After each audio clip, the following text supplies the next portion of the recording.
family. Hope all is well with everyone. I'm happy to see you today. So, peace to everyone who is already in the chat. Peace to everyone that is coming through for this conversation. I'm excited to have this conversation and to see everyone. So, we are going to get started. So, welcome to MaatSpeaks. I know we have some new subscribers. So, anyone who's new to the channel, new to MaatSpeaks, or anyone who just needs a refresher of what MaatSpeaks is all about, here we are aimed to demonstrate how to maintain, uphold, and build a code and culture through the principles of Ma'at, and those principles are balance, harmony, truth, order, justice, reciprocity, and righteousness. So we begin by applying these principles to ourselves. Then we extend those principles to our families and ultimately our communities. So as you enter, make sure to hit that like button, share this amazing conversation that we're about to have, and make sure if you're not subscribed to this channel, go ahead and subscribe and urge all of your friends and family to subscribe as well. Now, remember that you can support the channel in a few ways. You can support the channel here by, buy me a cup of tea as always. And you can do that by, I'm going to get it up here, y'all. You can do that by buying me a cup of tea at Buy Me a Coffee slash MaatSpeaks. Also, you can donate to my Cash App, which is MaatSpeaks, Venmo MaatSpeaks, or PayPal, which is Gen Health Revolution. Also, follow me. Come on and follow me on Instagram at Generational Health Revolution. And you can also go over to my website, which is generationalhealthrevolution.com. I hope to have some additions on that website this month, since we're talking about spirituality and spiritual matters and all that good stuff. So we are going to continue and just get started. I have some great brothers who are going to be joining me today. But before we get started, let's just see who is already here in the chat. So I know Taylor Nubia, if you're not here already, I did see your messages, and I appreciate you, sister, for passing through, giving me your thoughts. I hope to hear more from you during this conversation. And peace to you, Leo. Brother Leo, thank you for coming through. I really appreciate you. Said to your caption, absolutely not. What we are is ignorant of our African identity, sacred science systems, and cultural paradigms. I agree with you on that. Thank you for that. Also, the natural environment for the crab is water, not a barrel. Any organism not in its natural environment will naturally behave unnaturally. Yes, and credit to the elder master teacher Baba Kaba Hiawatha Kamene. Thank you for that. And thank you, Enya. Peace to you, my sister. Good to see you. Thank you. I appreciate you. And to the greatest, I know people always say the greatest chat moderator, but he happens to be my husband, so he is the best moderator in these streets to me. Thank you for always being here, even after you get off work. You are always doing your thing in the chat. Thank you.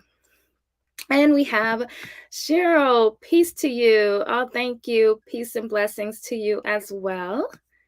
Oh, Wisdom Bars. What's up, brother? Peace to you. Thank you for coming through. And we have Arshawn. Peace, Arshawn. I'm glad to see you. Glad to see you come through to the conversation. I appreciate you. We have Crypto Vaults. Okay. Peace to you. I think first time in a live. I think so. I'm not sure. But thank you for coming through. And my brother, Ayapo Yapa. Peace to you and your lovely wife. Thank you for coming through. I'm glad you made it too. And we have Rakeem the Great. Peace to you. Thank you for coming through. Appreciate you. Oh, it's been a while since I've seen you in my chat. Peace to you. Thank you for coming through, sister. I appreciate you. And to my brother, Amawale Africa. Peace to you, brother. Thank you for coming through. I appreciate you. Okay, y'all. Oh, and Jacob. Hey, Jacob. It's good to see you. Peace to you. Thank you. That makes me feel good.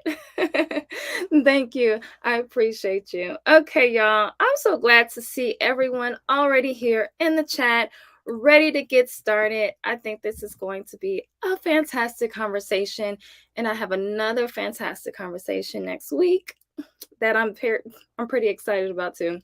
But we're gonna go ahead and get started.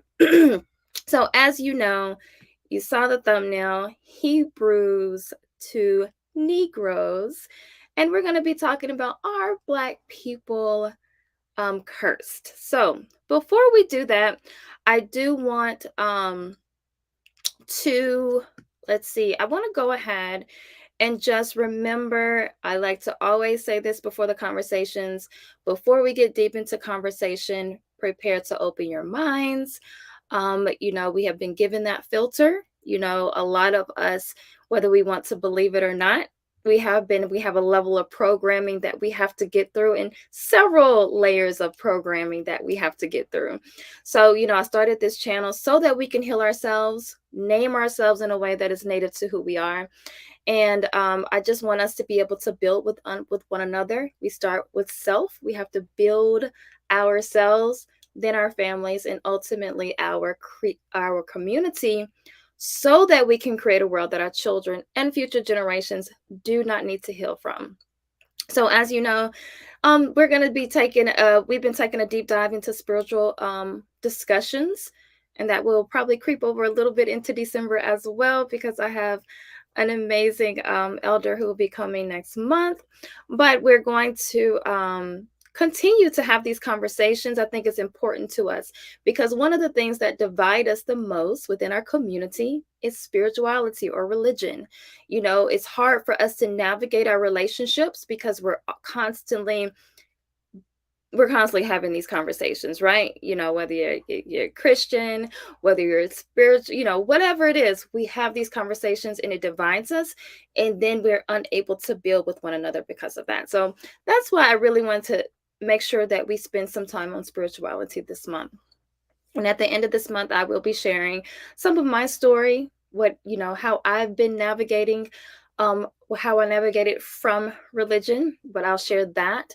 I think there's some misconceptions probably surrounding me because, yeah, my name is Maat. So, that comes with a certain level of, people like to put me sort of in like this spiritual box.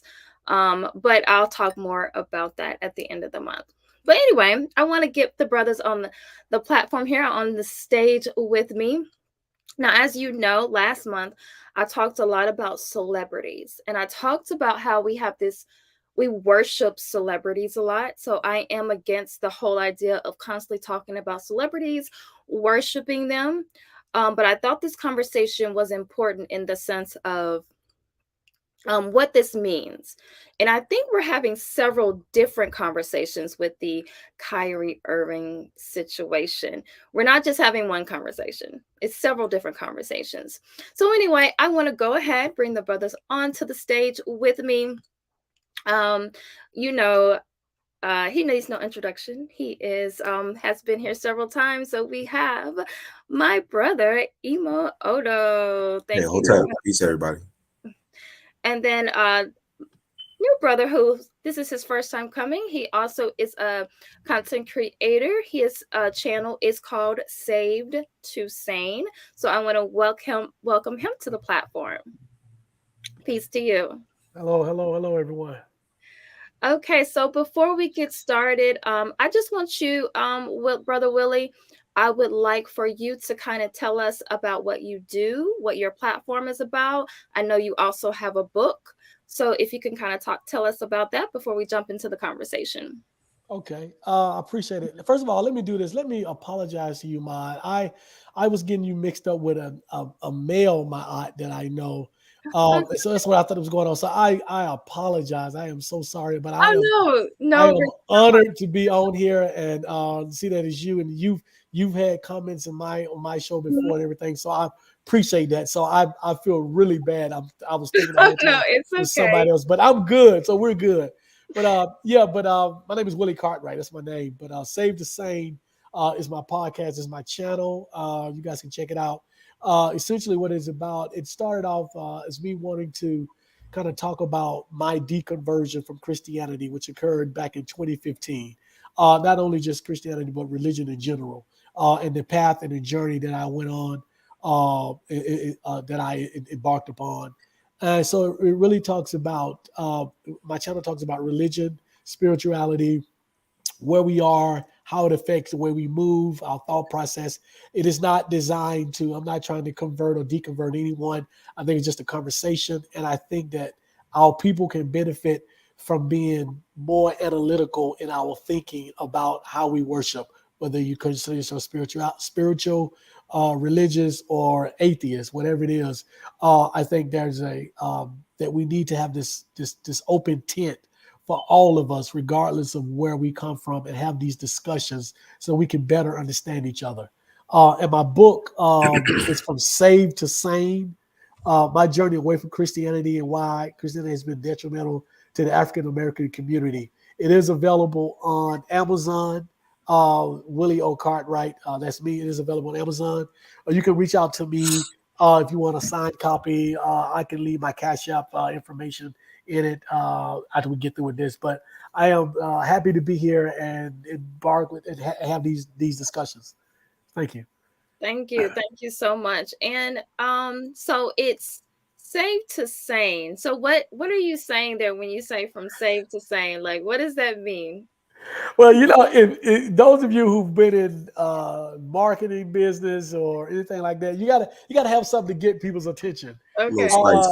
Uh, spice. yeah, so I am not saying that people who are Christians or consider themselves saved are somehow insane. I just, for me, it was being a Christian. The whole focus was always on being saved, being saved, being saved, regardless of anything else. And I think that there is a bit of insanity to that thought process. That's the only thing that matters.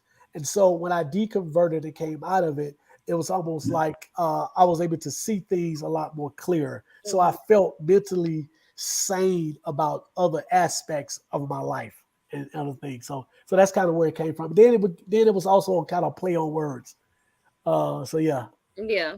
Okay. All right. Thank you for that. So we're gonna jump right in. I want to say peace to my sister Hanifa. Peace to you, sis. Thank you for coming through. And let me see if there was anybody else. Okay. All right. So we are going to jump right on in. So I want to, before we start talking about the Kyrie Irving situation, I want to just have a understanding of what anti-Semitism is. So, Brother Emo, if you can tell us what is that? That's the big word. Everybody is anti-Semitic. So, what is that? What does that mean? I think the best way to describe it is if anybody's ever seen that documentary from the '60s where it was called "The Hate That Produced Hate."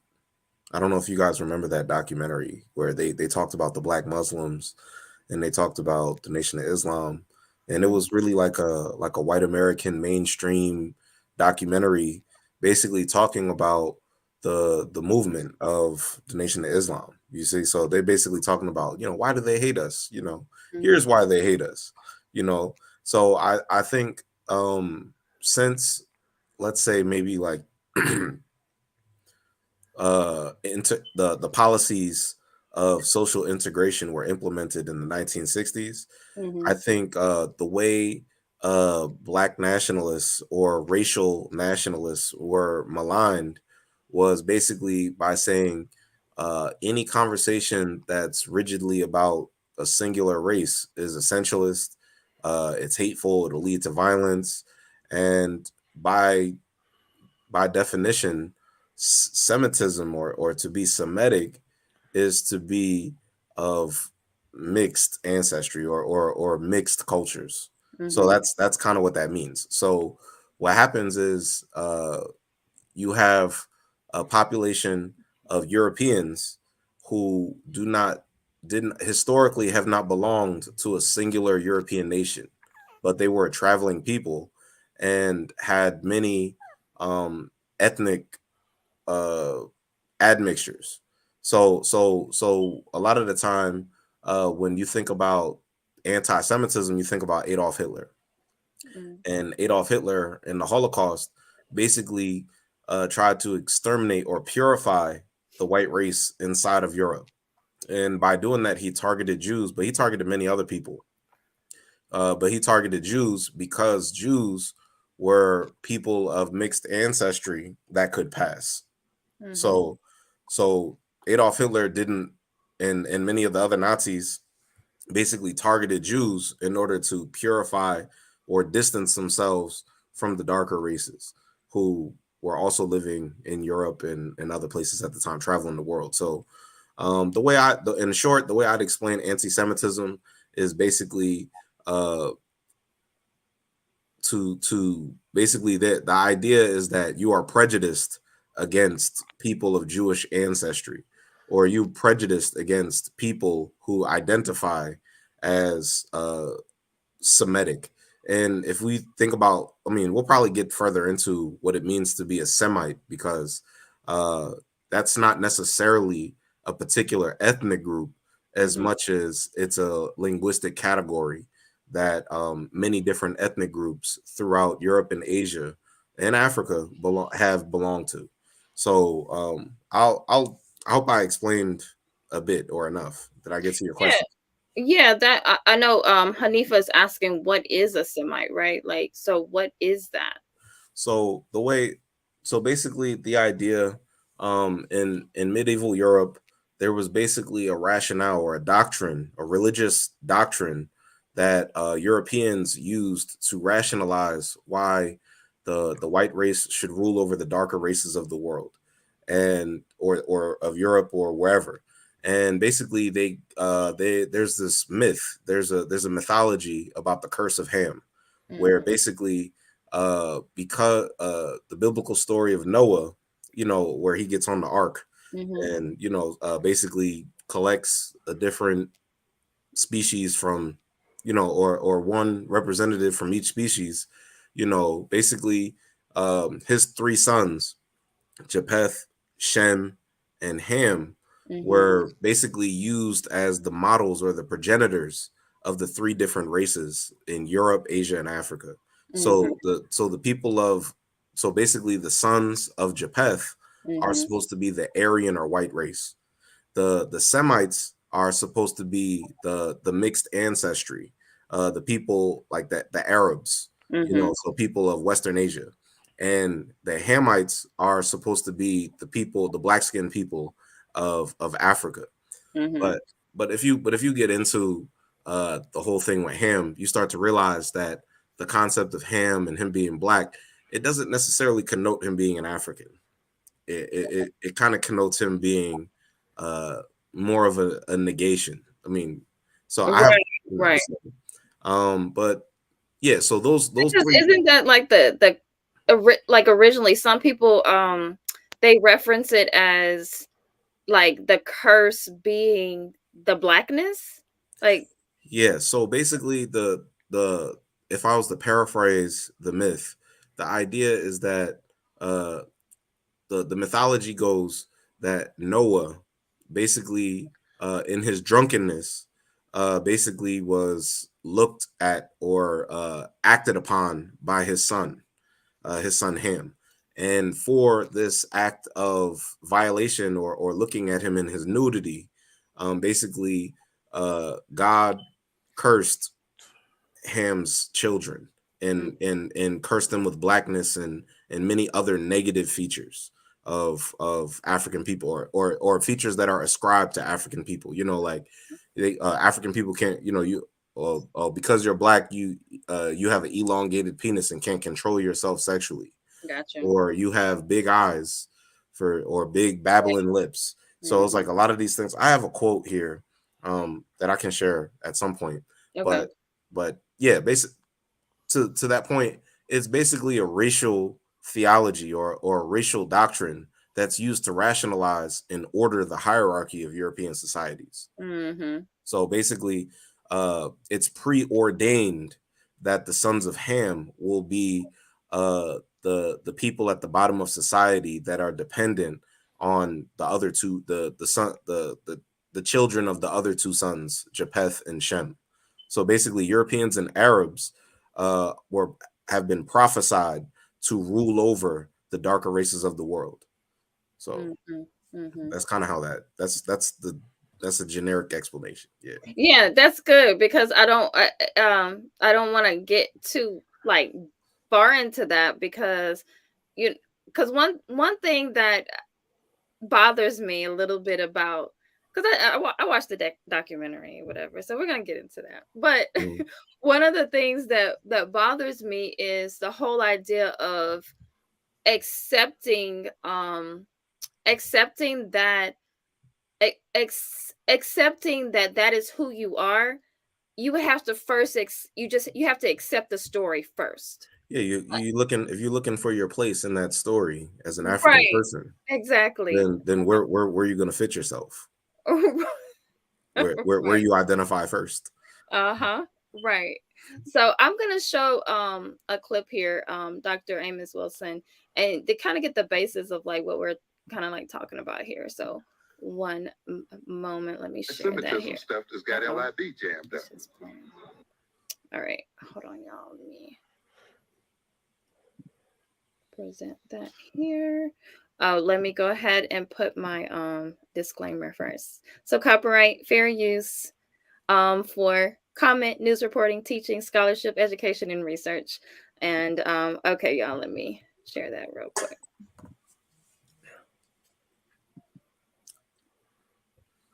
Okay. Let's see.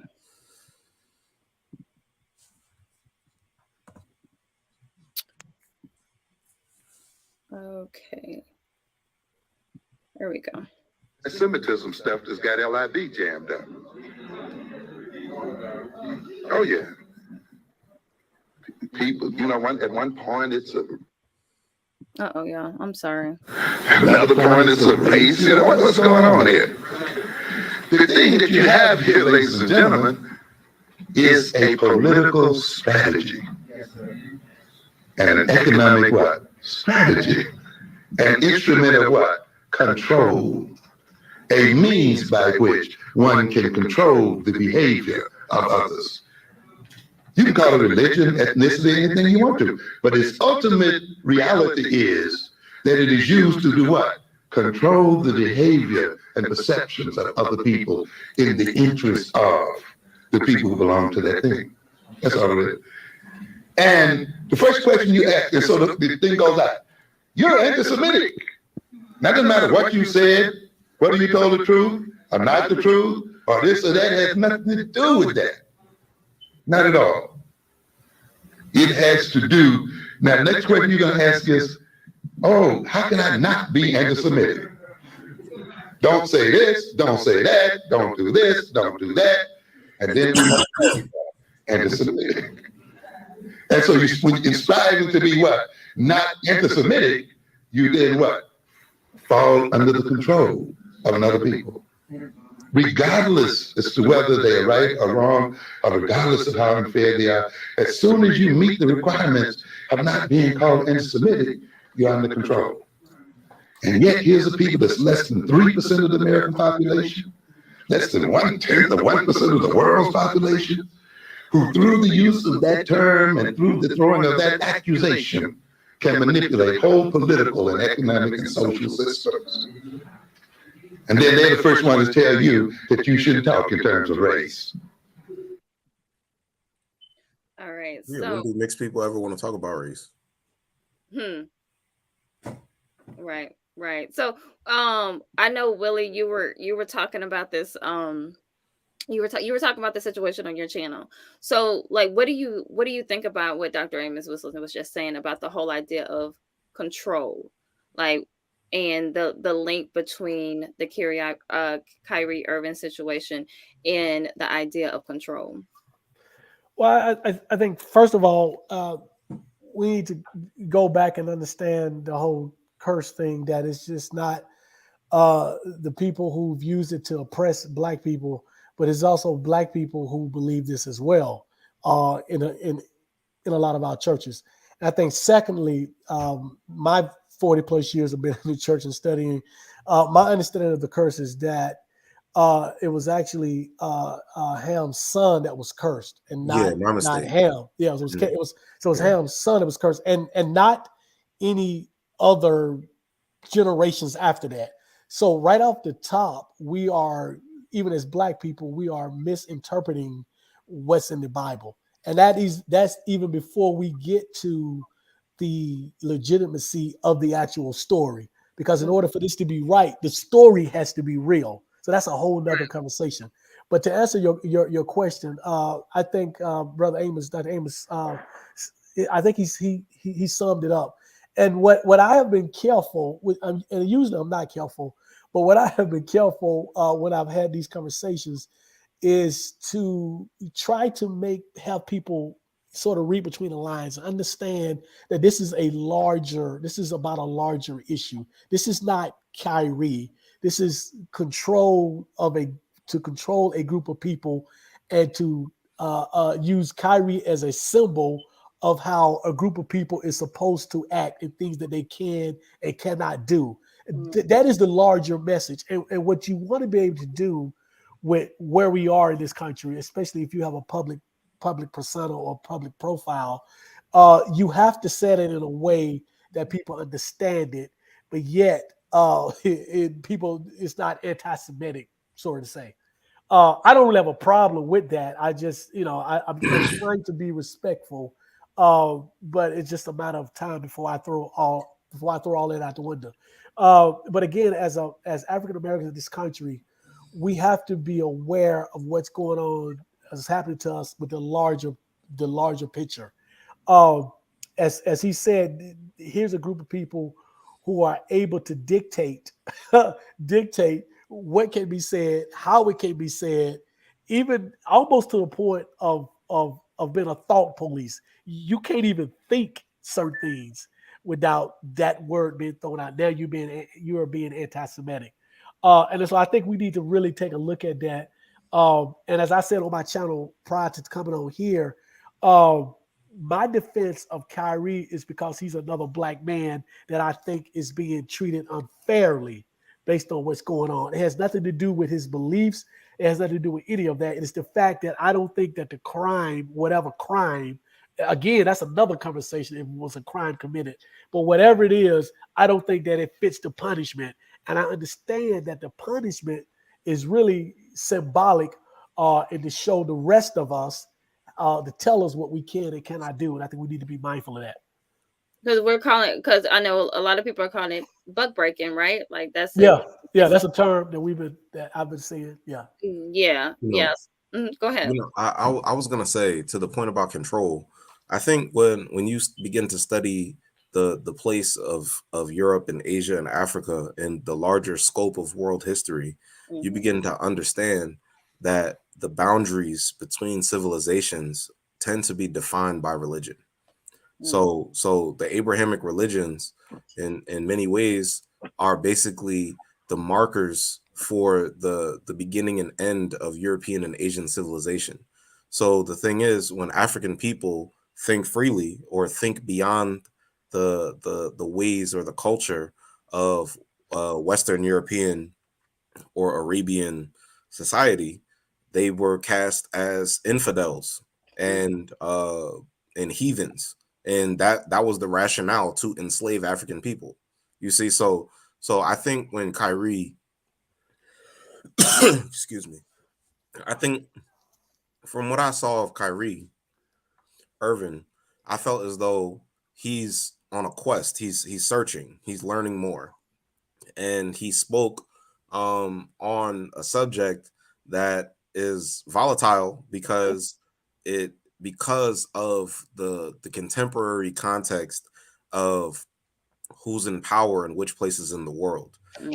So the thing is, when you so if you understand the doctrine of Zionism, which emerges significantly later, you begin to understand how there were Europeans who prescribed to the Hebrew faith, who basically wrote a rationale to inherit a promised land that that was germane to the people of the book, but not the people who converted to the faith within however many centuries ago.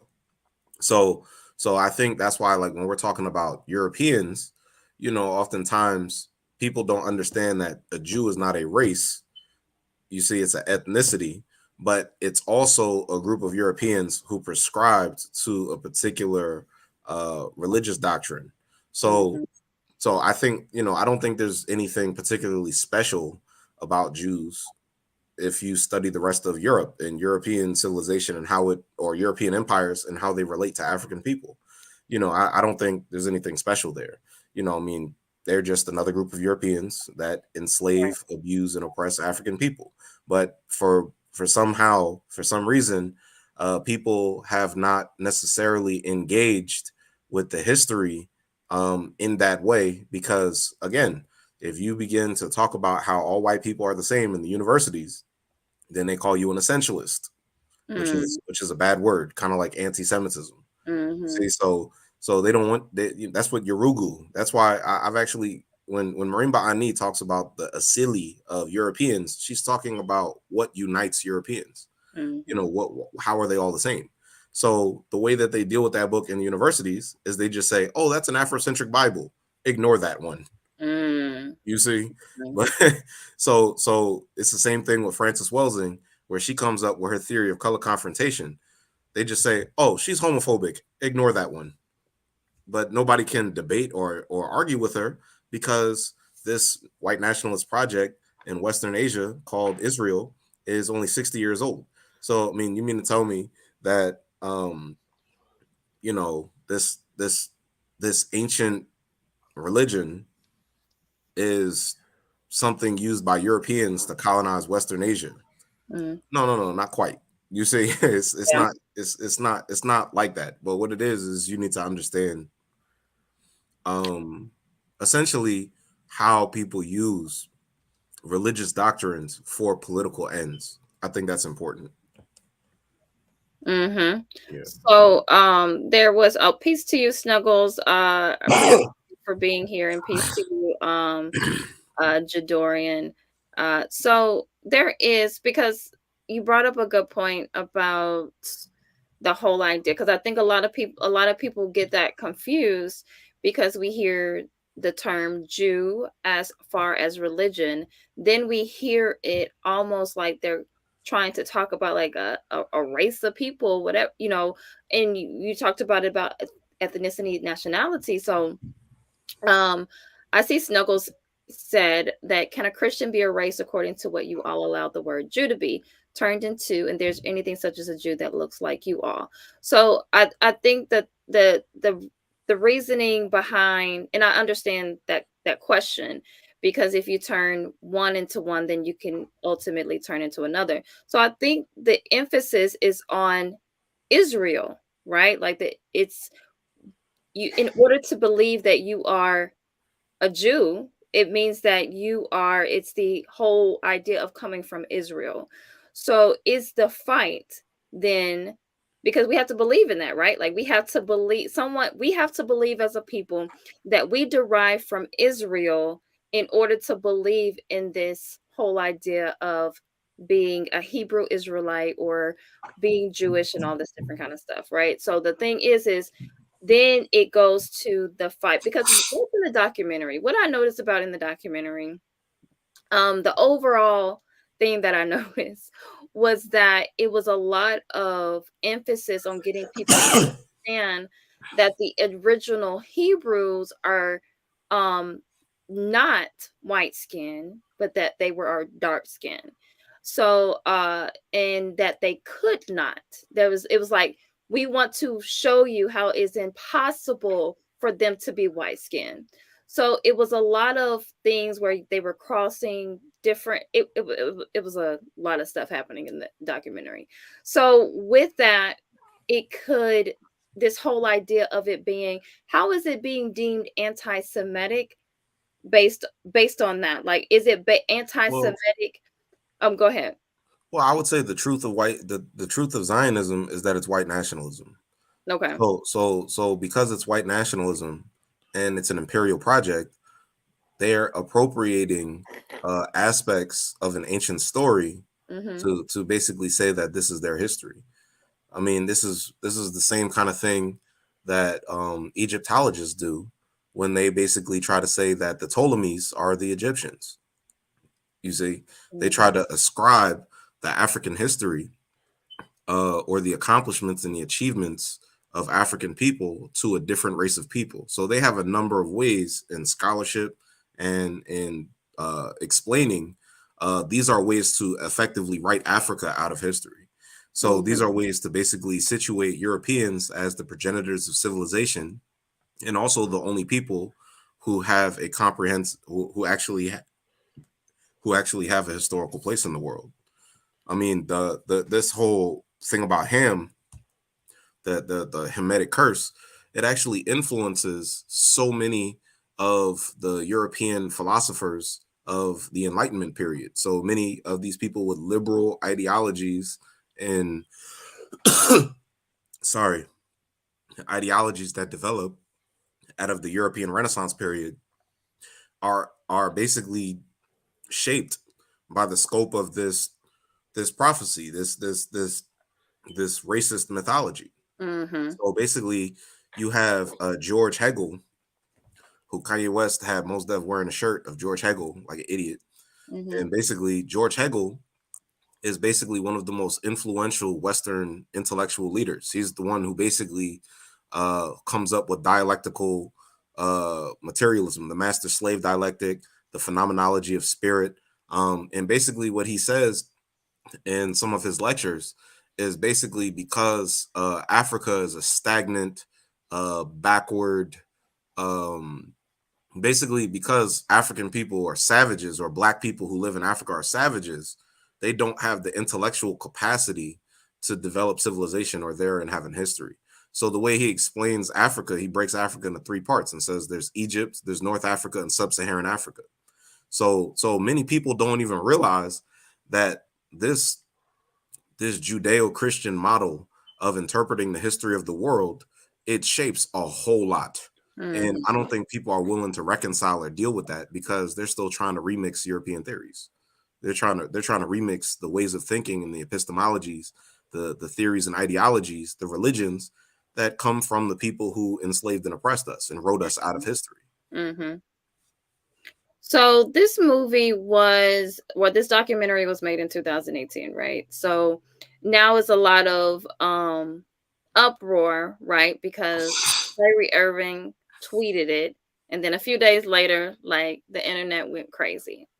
So Willie, I want you to speak to not get why do you think that this is important for us to be reacting to as as a community, or as like the as black people? Should we be reacting to this outrage?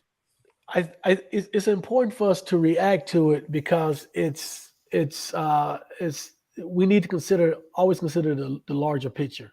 Hmm. It's not just what a particular community is attempting to do to Kyrie. As I said earlier on the show, Kyrie is at this point is symbolic, is a symbol. So what they're doing to him, we all need to be leery of and be careful of, and understand that this is again this is about a bigger picture. Again, as I said before, I'm not a particularly fan of Kyrie, but I'm a fan that he's a black man, and I'm concerned with how he's being treated, and what that leads for all of us. So if they're able to um, quiet someone like Kyrie, then they'll be able to quiet the rest of us. And regardless of what I may believe about religion, our religion, it's still important to me that as a black man, that our history is told, and that it's told from our perspective. You always said the old adage, you never hear the story of the hunt from the zebra or whatever, Hmm. because the winner always gets to tell the story. And in this case, whoever controls the resources are the people that get to tell the story. And so when we start to tell our story, whether it's objectively factual or not, if it goes against what the majority wants to hear, or the majority message, then it becomes a problem. Mm. That's why it's important for us to react to what's going on with Kyrie, because that is an attempt to say, listen, you people that look like you can't say this or you can't support this A, B, C, and D. You have to assimilate to what we're telling you to assimilate to, or you will reap you will suffer the consequences of some of what happened to Kyrie. So again, it's important for us to really understand the larger picture of what's going on and what's being said to us. So I guess my question within that, because I kind of straddle the fence with this a little bit, and I'll say why in a moment, but is we end up kind of getting behind the celebrity, but we don't call out maybe some of the things or put pressure, right? They say like the sales of this, and I'm part of the problem because I did buy it and watch it.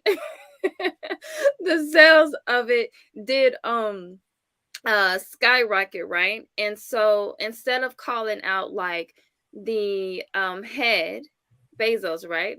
Or of Amazon, or calling out the person, I don't know if anything, I don't know, because I don't be in these social media streets like this, so somebody can correct me if I'm wrong, but I don't think that the person who actually made the movie is getting as much flack. Now we know that Kyrie Irving, he's a star basketball player, right? So it's easy for them to put certain celebrities up like on the chopping block and actually make them quote unquote into a martyr. But I think what happens is that we end up getting behind that, and we start, even if we don't believe, right? We don't believe in their ideologies. We don't believe in like what they're about.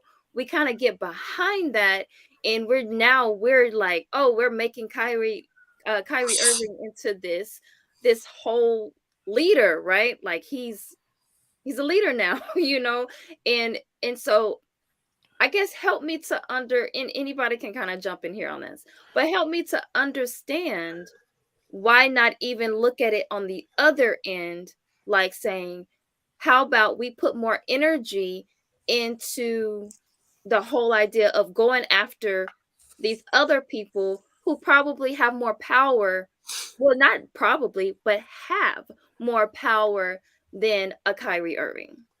Well, let's be clear. Let's be clear. There are very few public personalities that are supporting Kyrie. Let's be clear off the top. You look at all of the entertainers, the superstars, the basketball players, football, whatever. Some of them have even gone out of their way to criticize Kyrie in an effort to kind of say, Massa, look at what I'm doing, right? Yeah, And so I've even said this: if you totally 100% disagree with Kyrie as a black man, shut up. That's true. Shut up, right? Because you're doing more harm, and that's my opinion. You're doing more harm. So first of all, there are very few public individuals that are in support of Kyrie or the situation. That's the first thing. And then I have seen, at least on Twitter, some famous people that have said, go after Amazon, go after Bezos, got all the money that they're making. Not a lot, but when you compare it to the people who are actually supporting Kyrie, it's there. And I think secondly, for celebrities and famous people, they are terrified. They are terrified. They are terrified that if they say anything, this is what will happen to them. And this is the purpose of why this has happened to Kyrie, so that other people will stay in line. And not only have they stayed in line, but they've gone the extra mile to say, hey, look at me. I support you because I am throwing my brother under the bus. And now there is a way that you can be a celebrity or famous person and say, listen, I don't, if it was anti-Semitic, that's not what I'm for, right? Mhm. But to go the extra mile to say, yeah, that Outrageous. Kyrie, he's wrong. It's whatever. I just have a real problem with that. But it's fear. They are fearful of losing their position, their income, their money, their livelihood. They're fearful of being labeled as an anti-Semitic. They're fearful of you name it, and that is the purpose. That is why it was done. That is why it happened. We're not self-sustaining as a community. And so we have to depend on others. And that dependence makes us weak. It puts us in a position that we have to cow down to people. Yeah, it Mm. was prophesied, right? Oh yeah, we're gonna get there. So so here's the reason. So I was the other day when I was getting ready, I was thinking about this conversation. I was like, wasn't Kyrie just celebrating Ramadan a few months ago?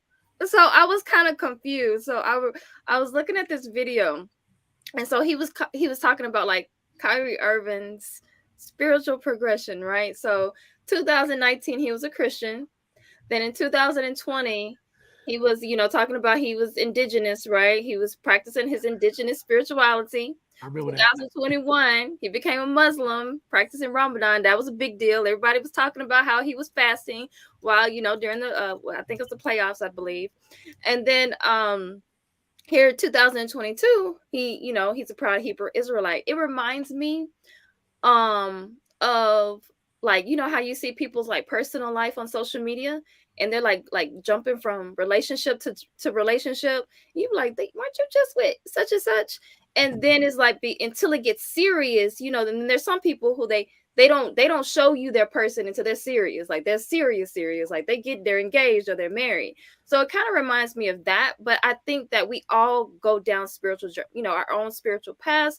We awaken, we have our spiritual journeys, but at the same time, it's hard for me when it comes to what we see on on online, on social media, what they want us to see, because I do believe a lot of these people who are talking against Kyrie Irving are being told to do that. Oh yeah, They're absolutely. being encouraged. Yeah. Yeah, Yeah. they're being encouraged. Like, so Yeah. I do think that it's not like they're just, I think for the most part, we would just be like, if I ain't got nothing to say, I'm not gonna add to the conversation for the most part. But I think, yeah, like you said, I think they are being encouraged.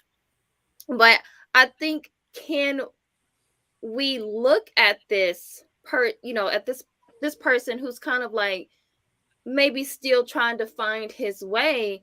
We are deeming this person like, as a leader, because if we believe, like, I think the three of us, and a lot of people who probably follow this or who are subscribers, who are part of the MaatSpeaks family, are also most likely don't agree a lot with the whole religious paradigm. So anybody who I would say is a leader, right, that means that you want to take us further away from oppression. And we can't dismiss, right, the whole idea of the curse, right? Like, we are a cursed people.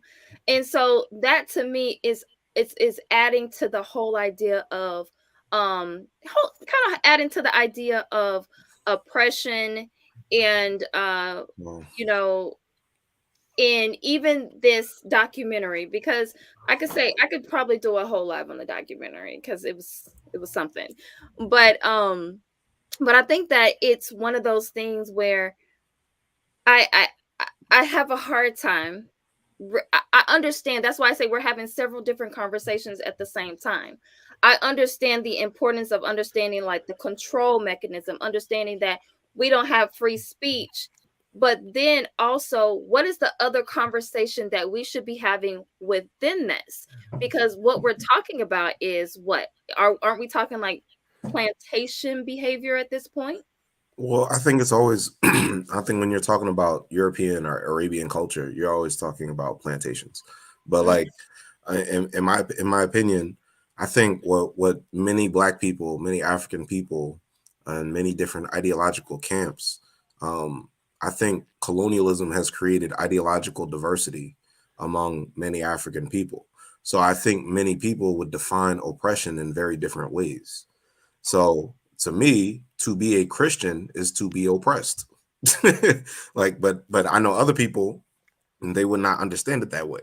To Mm-hmm. me, uh, you know, because I'll use the example of Dutty Boukman in the Haitian Revolution. You know, he basically was saying he was like the creator divinity is he was like the one who created the sun, the one who created the wind, the one who created the stars, the one who created the water. That is our God. Mm-hmm. Discard the image of the white man's God and listen to the voice of liberty that sings in your heart. Basically, Mm-hmm. what he's saying is you don't have any connection to your ancestors. That's Mm-hmm. oppression. You no longer know who you are. Right. So other people, they may not understand it that way because they might actually want to share an identity with their religious kinfolk. Mm-hmm. So the thing is, if you don't understand that religion was used to destroy our African identities, Mm-hmm. then that's why we're very confused about who it is that we should be if we were to leave a religion, or if we were to return to something, you know. And this happens in a very explicit way where people are actively very hostile Mm-hmm. to African culture, and then you have it in subtle ways where people are intellectually lynched by Mm-hmm. something that they might not actually understand explicitly. Right. And I think religion operates in both capacities, because religion is just to make a culture sacred.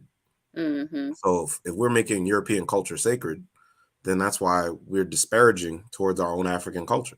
Right. You know, Right. so I mean that's why you have many Haitians who are Catholics who believe the island is cursed. Mm-hmm. Because these white people said that the Africans who ran the white people off the island were devil worshippers, Mm-hmm. and many of the Christians believed it. So that's why I said it's like what we're dealing with now is there such thing as a cultural neutral ground? Is there neutral ground? Is there neutral conceptual space in our minds where we Mm-hmm. can occupy both the way of thinking or the worldview of Europeans and the worldview of our ancestors, our African Mm-hmm. ancestors? And a lot of people are running into contradictions Yeah. and they haven't resolved them. And Mm-hmm. they're going to history, but you still need historical methods. You still need methods that will enable you to arrive at conclusions that are consistent with who you are. Otherwise, if you think you're going to objectively study history, you're going to alienate yourself from your own African identity, being objective. You're gonna try to play both sides. You're like, oh, this is neutral. Like, oh, well, these people did this and these people did this, but I don't identify with either side. I don't identify with any of them. I'm Mm-hmm. objective. To me, that's the problem of a God complex.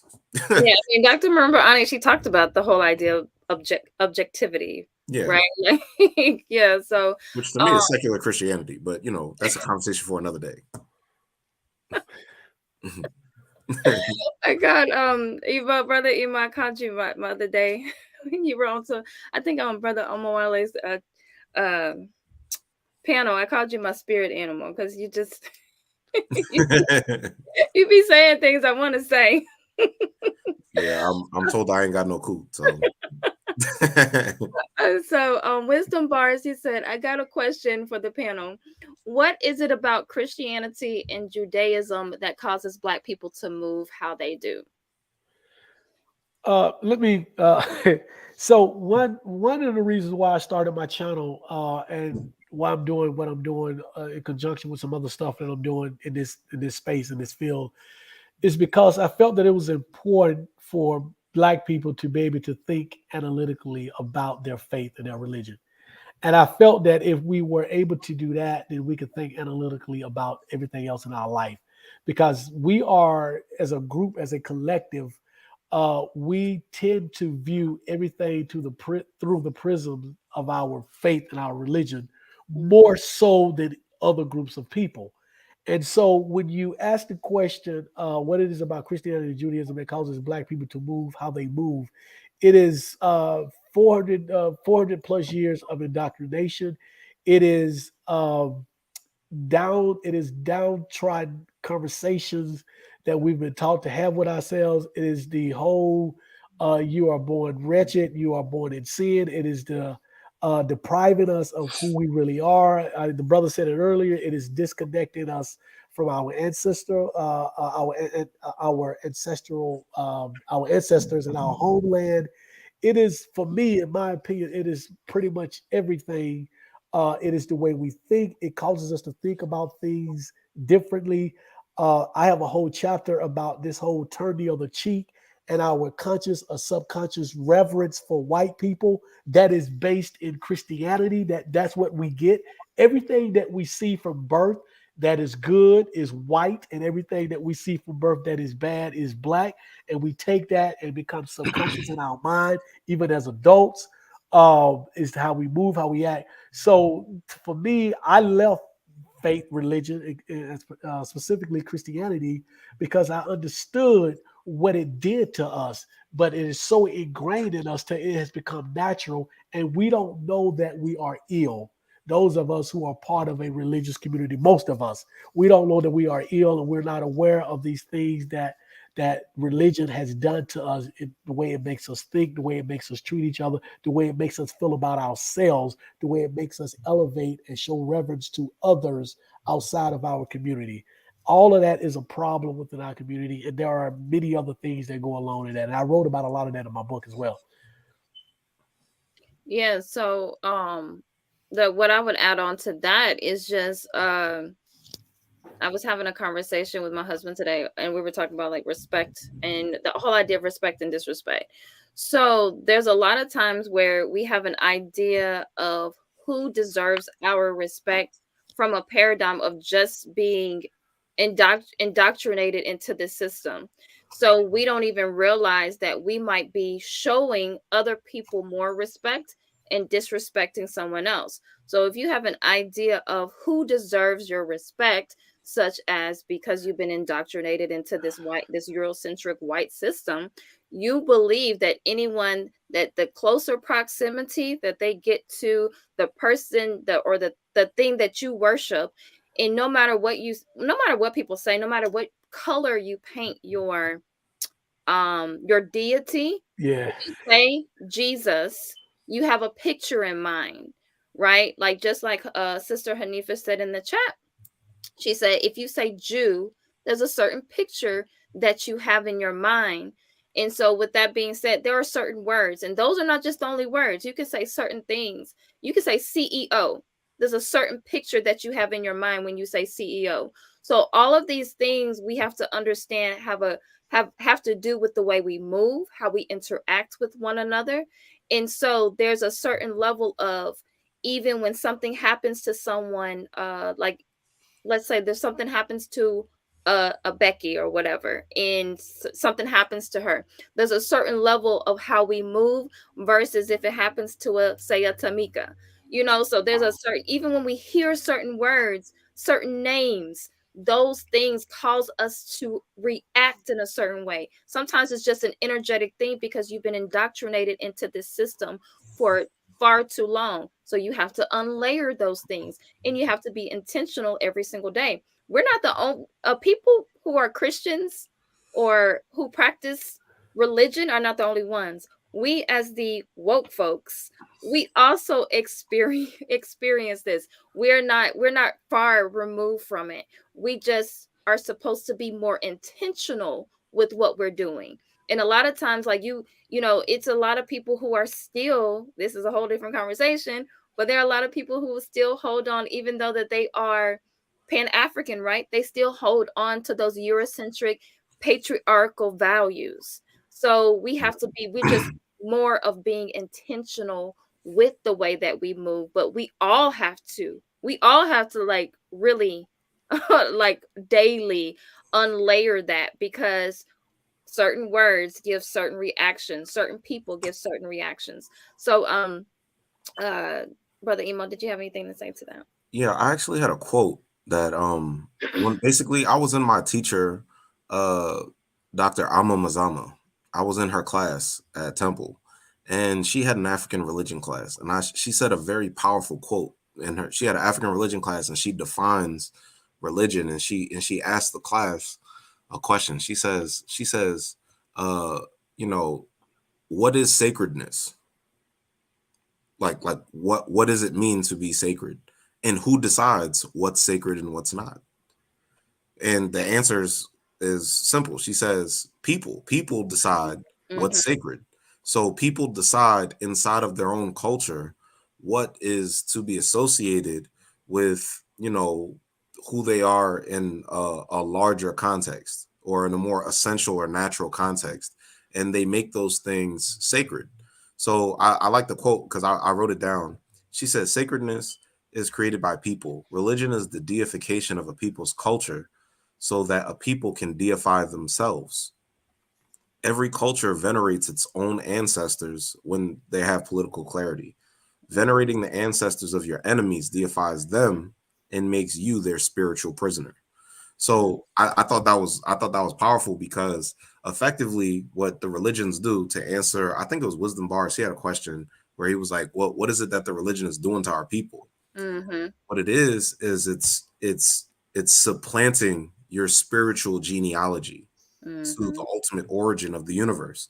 If you think about God or Yahweh or Allah, or I mean, if we're Africans, then we're talking about Mwari, Olodumare, Onyame, many others.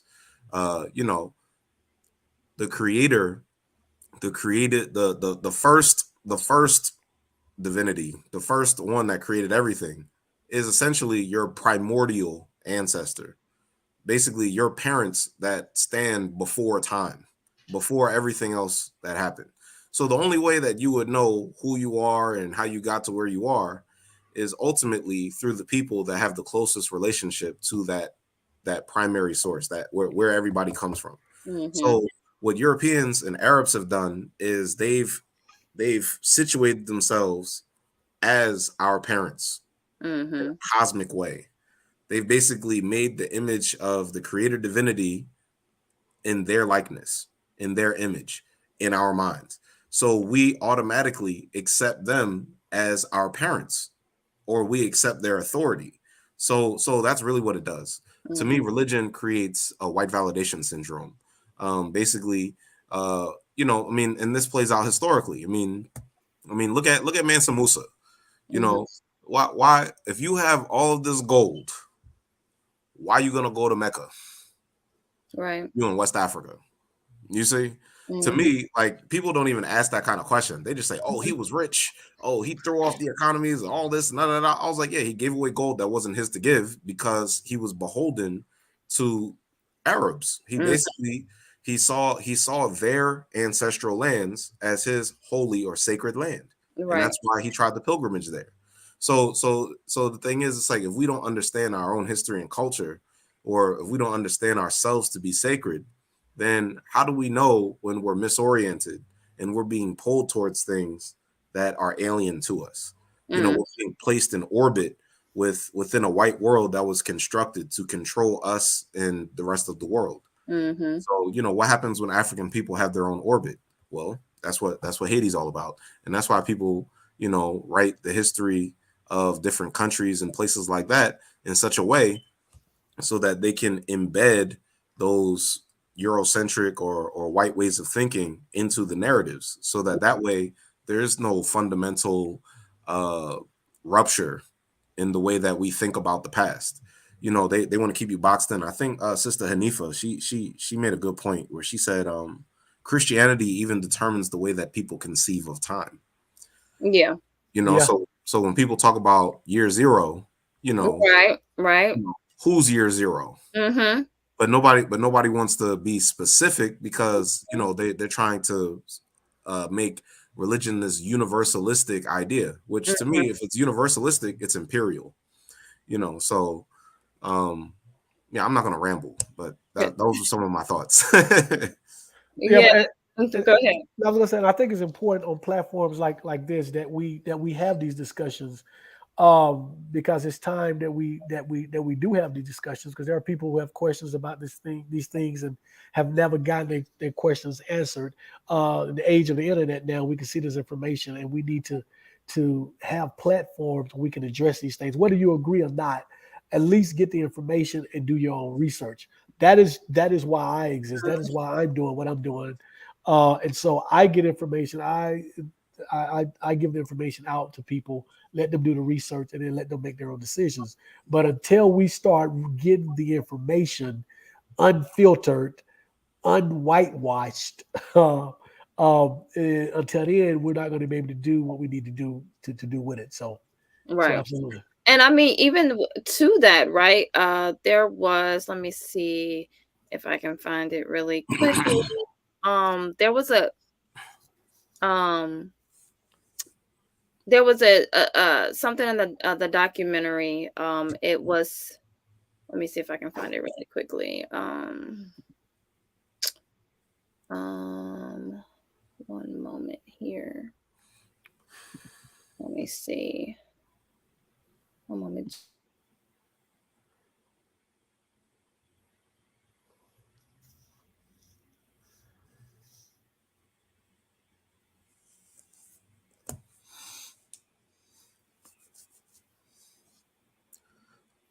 Can I make a point while you're Yeah, go ahead. Go ahead. I was gonna say, I think oftentimes when I say supplant, when I'm talking about religions supplant our spiritual genealogy, or they supplant our our history, our history, replace it with somebody else's. Mm-hmm. I think that's why, for example, Kyrie Irving, you know, he runs into problems. He runs into limitations with the way that he interprets the past, because if you're operating consciously or subconsciously from a paradigm that assumes that Africa is a historical place, Mm-hmm. you're already chronologically basically you're at a late stage in the game. You're not beginning African history at the beginning. You're not beginning world history at the beginning. Mm-hmm. So I think what happens is people don't understand that the orientation that they have to world history is Eurocentric. They don't always understand it that way because uh, there's a quote. What is it? We don't know who named the ocean, but we know it wasn't the fish. Right. So I think sometimes people live in this all-encompassing environment, or Sure. they don't understand that this is what's shaping their interpretation of reality, including the past. So because they don't necessarily understand that, or they don't deal with it poignantly or specifically, then what happens is they become mentally incarcerated, or basically they begin to see the world through someone else's worldview without necessarily recognizing the contradictions presented by their own experience in their own historic traversal through the world. Mm-hmm. So I just wanted to add that because, I see a lot of stuff about Afrabs and the original Black Jews and the original Arabs were Black people and this and this and this. And for me, I'm like, that seems like a Islamocentric or a Christiocentric way of interpreting that region of the world, because if African people were there first and civilization emerged from where the mouth, or the not the mouth, where the Nile River begins, is Mm-hmm. where African people began to develop civilization upward towards the delta, and then expanded in many other places. I mean, I'm not saying that Nile Valley civilization is indeed the oldest civilization. There's probably significantly older civilizations that we just know less about. But the point I was making is that people don't always understand that if you don't have that orientation towards the chronology of world history in Africa or in any of the other two continents in that region, then you're beginning your history so late. And that's why you're talking about the people who were here before Arabs were Arabs. Mm-hmm.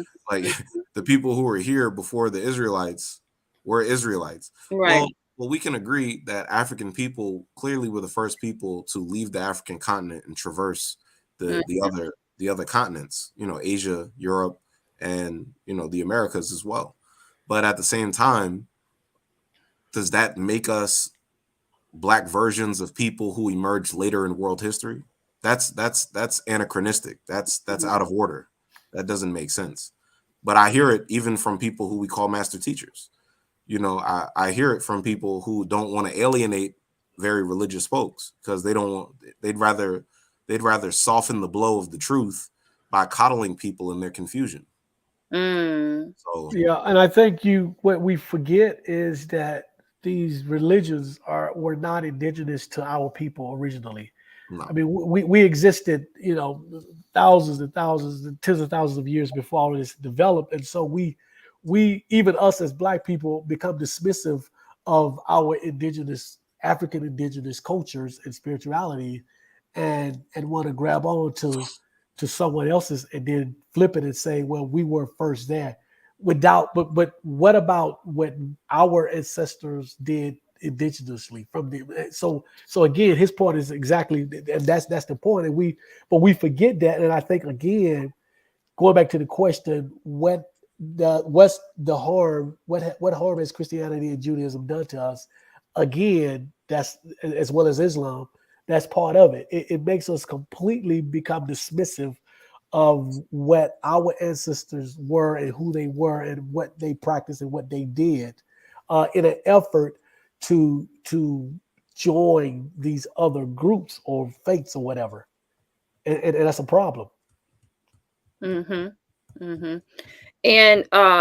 what I was gonna say, because looking at the documentary, what I else I noticed, and maybe this is what it is, it's almost like this Christian versus Judaism battle. Like, is it a battle for power?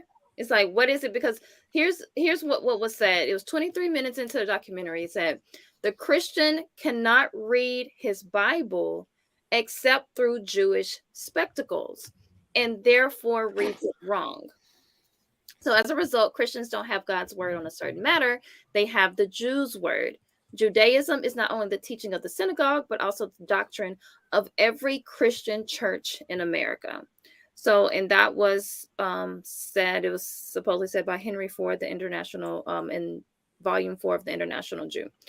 So I was kind of, when I saw that, I thought it was a strange thing to put in the documentary, more so just because you would have to believe, in order to for that to be substantial evidence for you, you have to believe in the story, and then you would have to believe that those are your ancestors. Then you have to believe that you're not seeing through European eyes, like you're seeing through people. I guess that's what they're trying to say. They're seeing through, the Christians are seeing through the Jews' eyes, right? Through Judaism. So, it was like this battle. Like, it's becoming this it's this battle between Christianity, because then there was my husband was talking about this article he read, where it was like, it was for Christians, and it was like, this is how you debate a Hebrew Israelite. If you ever address a Hebrew Israelite, like, this is how you have to debate them. So it's like you're going into it's like they're going into battle with one another for what? What is They've it inherited they inherited the fights that Europeans had with each other. for? Right. That's what that is. I mean, it's almost like, fight over turf. You don't own the turf to begin with. So why is it that we as Black people are fighting each other over something that's not indigenous to us, something that's not us? So I don't. I'm with you on that. I don't. That's peculiar to. But that's naturally what happens when African people are alienated from our own culture, and we pick up the ideologies and theories of other people. Because what happens is, then you have people talking about, I'm a witch, and the pastor is a witch hunter. You see, like, or they're a capitalist, and I'm the lumpen. I'm the lumpen pro. I'm the poor. I'm poor, just like other Eastern and Southern Europeans, so I identify with them. And then basically you have these socialists calling all people who are nationalists, they're calling them capitalists, which doesn't make sense. But at the same time, that's what happens when you inherit somebody else's ideology. You misapply it. You see, it becomes what's the word? I call it epistemological incarceration, or having having a way of thinking that's alien to you, but it boxes you in to someone else's way of thinking. Mm-hmm. So that's what happens. It's like, it's the same, I'm trying to think of another dispute that Europeans have had between each other. Like even the Nazis. I mean, the British and the Nazis were at war with each other. Mm-hmm. The Anglo-Saxons and the Yeah. original Saxons, Mm-hmm. they were at war with each other. But when they went to Africa, they were on the same team. You see, like when they're in the Caribbean, the French and the British are at war with each other. But when the Haitian Revolution or the African Revolutionary War on that island, when that pops off, the Europeans are like, the jig is up for all of us if we don't get on the same side. So they're at war with each other in the middle of that war actually taking off or actually beginning. So the British and the French are basically disputing each other, and it's a proxy war in the Caribbean, but they're all on the same side. So that's why I said, like, a lot of the time people they want to be blind to race, and they want to be blind to how these kinds of things order and structure historical events, significant historical events in African history. Peace to Brother Talawa. Thank you for coming through. Peace My to man. Brother Abe. Thank you for coming in as well. I guess it's OB. A big issue that needs to be addressed is how the Hebrew Israelites give an answer, although false, to the common need to know why we are suffering. Yeah, so we're gonna get into that right now. Since time's getting away, I'm gonna throw the link in the chat if anybody want to come on, add to the conversation. We are going to try to wrap up by 9 o'clock. So I will throw that in the chat in just a moment. Yap, I may have missed it, but is the documentary something worth me and my wife's time? It depends on if you want. Like I watched it for research. If Brother Emo Willie, did y'all see it? No, I didn't see the documentary. I just know it's an old conversation. Yeah. It's a very old conversation. Oh, Even before the documentary, it's just yeah. So I personally, I did not enjoy it. Not just because it's something I didn't believe. I don't want to say what I'm not gonna say. I'll just email you my thoughts on it because I don't want to be like mean. I think sometimes questions are loaded with assumptions. You can see the false basis for some assumptions in titles often. Yeah. So, yeah, that's true. So let's see if there was okay, peace to you, Seti. Is it Seti Nash? So 6 million Jews, 6 million Jews, 300 million slaves, which is the real Holocaust, right?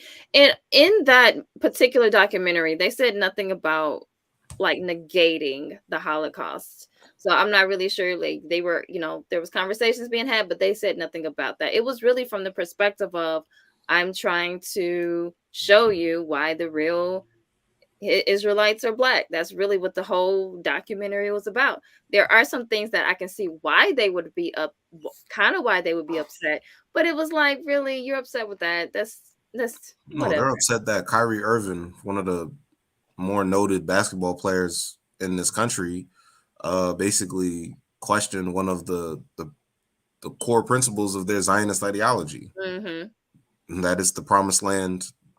That's that Israel is the promised land for European Jews. Like that's they don't like that. and so again, I'm glad you said that. So again, it goes back to, and I've seen several comments where people are questioning the support of Kyrie because of whatever. I made it clear that my support is not of Kyrie the person.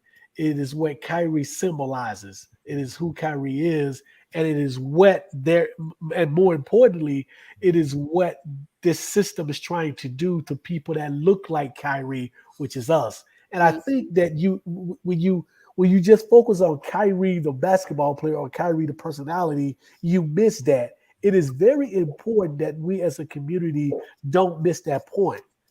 And so forget Kyrie the personality, forget Kyrie the ball player, forget Kyrie the famous person, and focus on the black man who happens to be named Kyrie, that in their opinion, their being the system, had the audacity to question this system. And so for any of us that dare, whether it be any of us three or anybody else that look like us, that dare to have the audacity to question that system, this is what could happen to you. That's why it's important to say, listen, I don't, carry the person. That's not my concern. The issue is what you're doing to this black man because he dared to question this system. And that's what's important. Well, and the issue even within that, because I know there's the things that he said, but even just the like tweet, right? Like he just tweeted. There was no, Yeah. it was no context. No context. And So, so it's that just like, makes it tell you that you can't even do that. I right. mean, you can't even tweet. You can't even say, here's a link. He didn't even say that. It was just a link. So what is that? So again, the larger context, the larger picture, we have to be leery of. There's also a political context of what's going on right now in the United States too, because to me the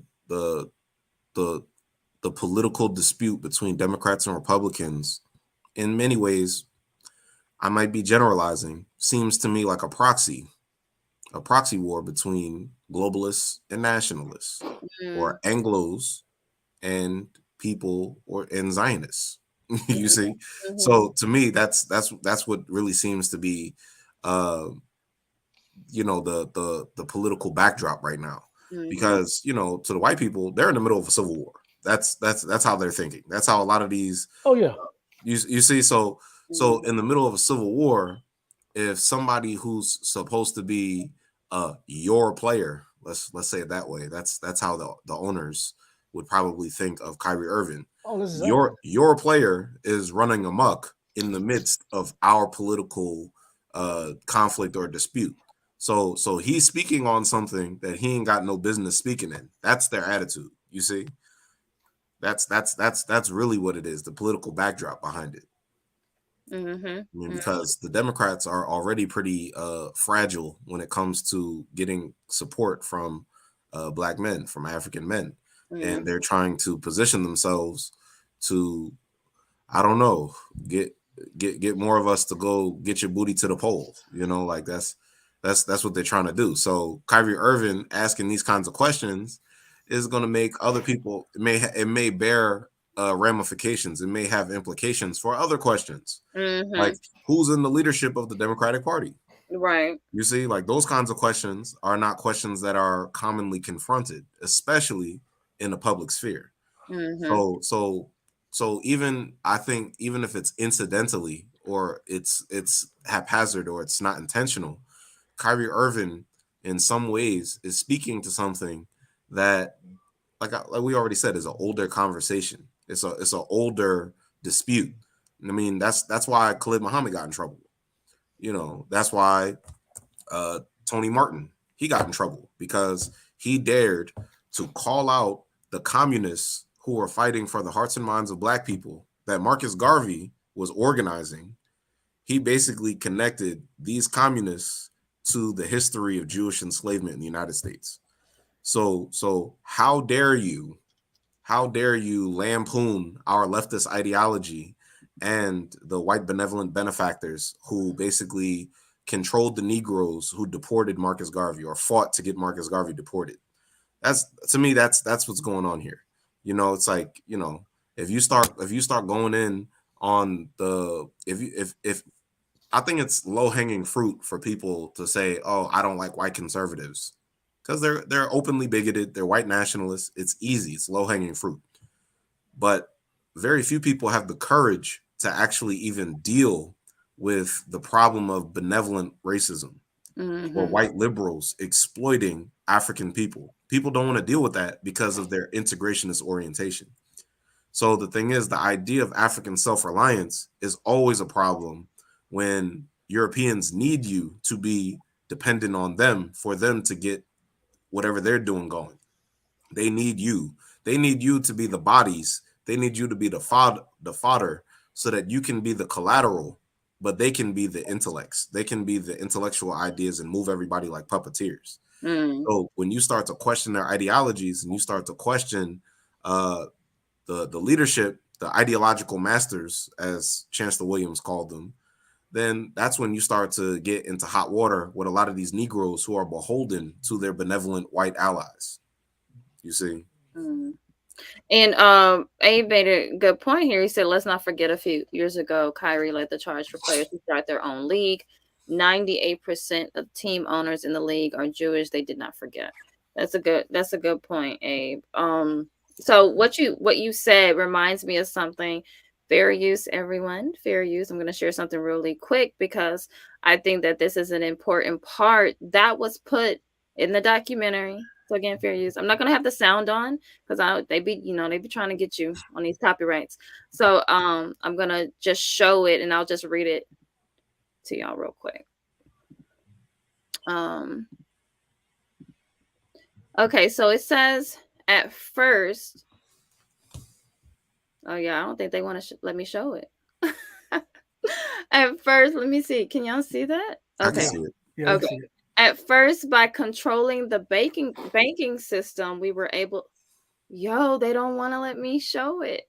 It keeps blinking out. Okay. Yeah, we can read it though. We see it. Oh, it is like on my end. It keeps going black. Okay. At first, by controlling the banking system, we were able to control corporation capital. Through this, we acquired total monopoly of the movie industry, the radio networks, and the newly developing television media. Let me keep going here. Oh, there you go. Okay, there we go. Okay. And the printing industry, newspapers, periodicals, and technical journals had already fallen into our hands. The richest plum was later to where am I? Okay, the richest plum was later to come when we took over the publication of all school materials. Through these vehicles, we could mold public opinion to suit our own purposes. There's no such thing as the silent majority because we control their cry and hue. The only thing that exists is an unthinking majority, and unthinking they will remain. As long as their escape from our rigorous service is the opiate drug of our entertainment industry. By controlling industry, we have become the taskmasters and the people the slaves. When the pressure of daily toil builds to an explosive degree, we have provided the safety valve of momentary pleasure. The television and movie industries furnish the necessary temporary distraction. These programs are carefully designed to appeal to the sensuous emotions, never to the logical thinking mind. Because of this, the people are programmed to respond according to our dictates, not according to reason. Silent they never are, thinking they will remain. Okay, I'll go ahead and read this. We are amazed by the Christians' stupidity in receiving our teachings and propagating them as their own. Judaism is not only the teaching in the synagogue, but also the doctrine of every Christian church in America. Through our propaganda, the church has become our most avid supporter. This has even given us a special place in society. They're believing the lie that we are the chosen people and they the Gentiles. So, guys, what do you say to that? Well, I mean, I think to me, this is why I just avoid Abrahamic religion altogether. Yeah. Because if you start trying to parse through it and keep pieces and keep that and keep this, then what happens is if one aspect of the paradigm doesn't get you, another aspect will. Mm-hmm. So to me, if you have a critical mind as an African person, what you should be concerned with is who controls which institutions, which ethnic group controls which institutions are controlled by African people, and which institutions are controlled by others, whoever they might be. Mm-hmm. And I think that's the greatest beginning point for any kind of critical analysis. Mm-hmm. Because otherwise you start getting into abstractions like, it's the capitalists, or it's the 1%, or it's even when people say white people, like people don't actually know the the history of who it is they're talking about. They just sometimes just say white people. Right. So, I think history serves you best. I'll put it that way. Yeah. So I oftentimes say this, that every other group lives by one model, and that is preservation of self. Except us. We live through the prism of what we think is right according to our biblical teaching or our scriptural teaching. That is Black people, and that has caused us great harm, and it's contributed to our demise in this country. And so I always try to look at these through the eyes of what is good for my collective people. Um, and if you do that, then you will avoid some of the stuff that we get caught up in, including the religion.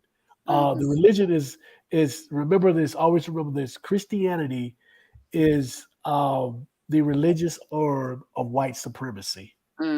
Christianity is the religious arm of white supremacy. And you can extend that out to all the other religions as well. But what I'm familiar with is Christianity. And so we again, when we become Christian before we are Black or African American, that creates a problem. I am only concerned with, again, what is best for my collective people. And if we're in a position that we cannot question authority or things that have been taught to us over the centuries and the generations, then that is a bad position to be in. And so we need to become more self-sustaining as a community and more supportive of a community. We can always find issues with the individual, right? But let's get the message from certain individuals before we cancel or dismiss that individual if that message is for the well-being or for better or for us as a people. Or in the case of Kyrie, if we can understand what's really going on with his treatment as a symbol of what can happen to us, then again, we need to take it for what it's worth and keep it moving from that point. But it begins with us not valuing who we are as people from the continent of Africa first, regardless of the religious title. And I think that's how I look at it. So I want to, before we get to the end, I do want to peace to you, Keon Sumter. Thank you for coming through. I want to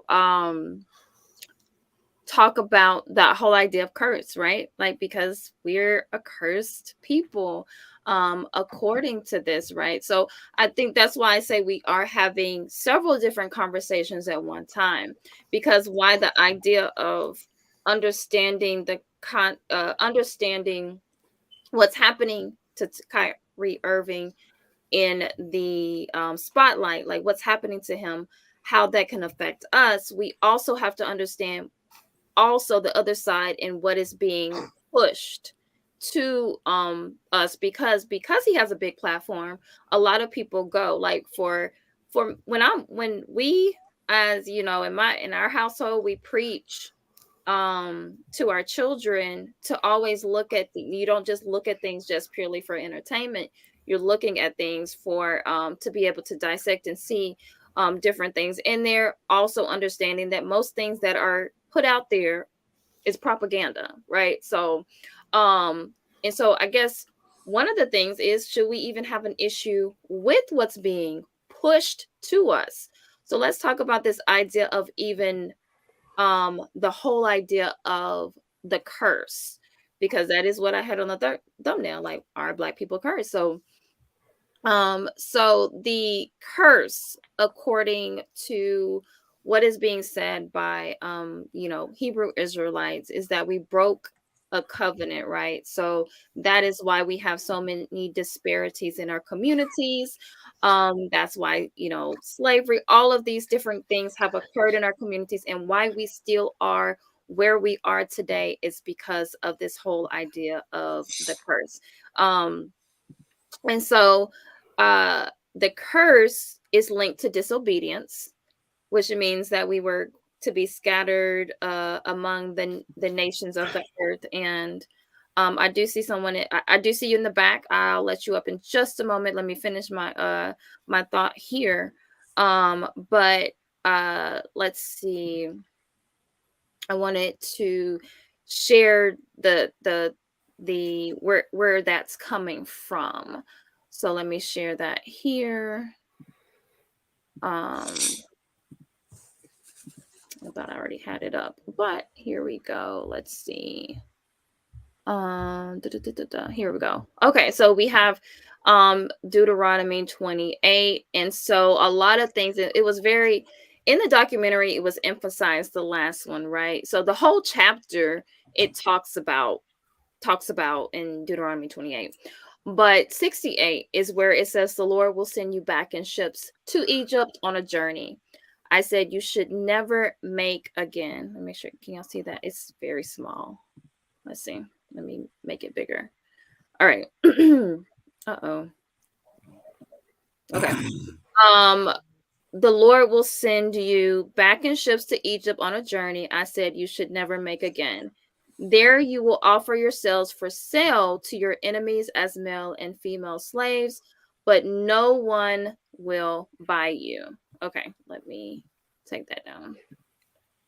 Okay, so within that, the whole idea of curse. Now, if you hear it said in another version, it talks about bond women and men, like you turn into bond women, men. So that's the thing, like the issue, and that's what even I believe someone said in the chat, like we need to kind of address the reasonings behind that, like as us being a cursed people. Because again, in order to believe in that, right, in order for you to believe in this story or believe that you are the chosen people, you also have to believe in the story, and you also have to believe that whatever Black people are going through, right, it is justified, is divine, it is God ordained. So like, what do y'all say to that, this whole idea of the curse and it being ordained, it being divine, Well, if you're a chosen people, who chose you? Mm-hmm. Chose yourself. Well, let me. First of all, there is so much wrong with this. We don't have time to get into all of it. It is wrong in so many different points. From a historical standpoint, from a standpoint of, do you really believe the Bible? To if this curse occurred 2,000 years ago, why did it take 1,600 years for it to actually take place? And so forth and so on. But let's deal with this. Our people, a lot of our people, a segment of our people believe this as being a curse because it is a justification for our oppression, right? They view it as a way to justify why we are collectively in the position that we're in.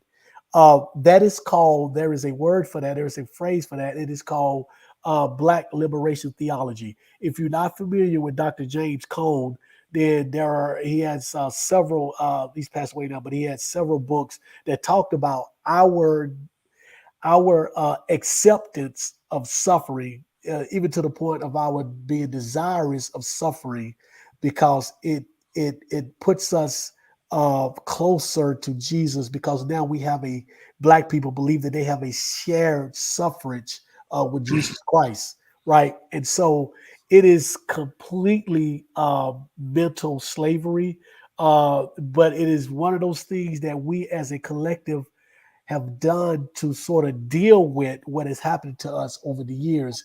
I said this today in one of my religious studies classes. I'm in a grad school religious studies classes.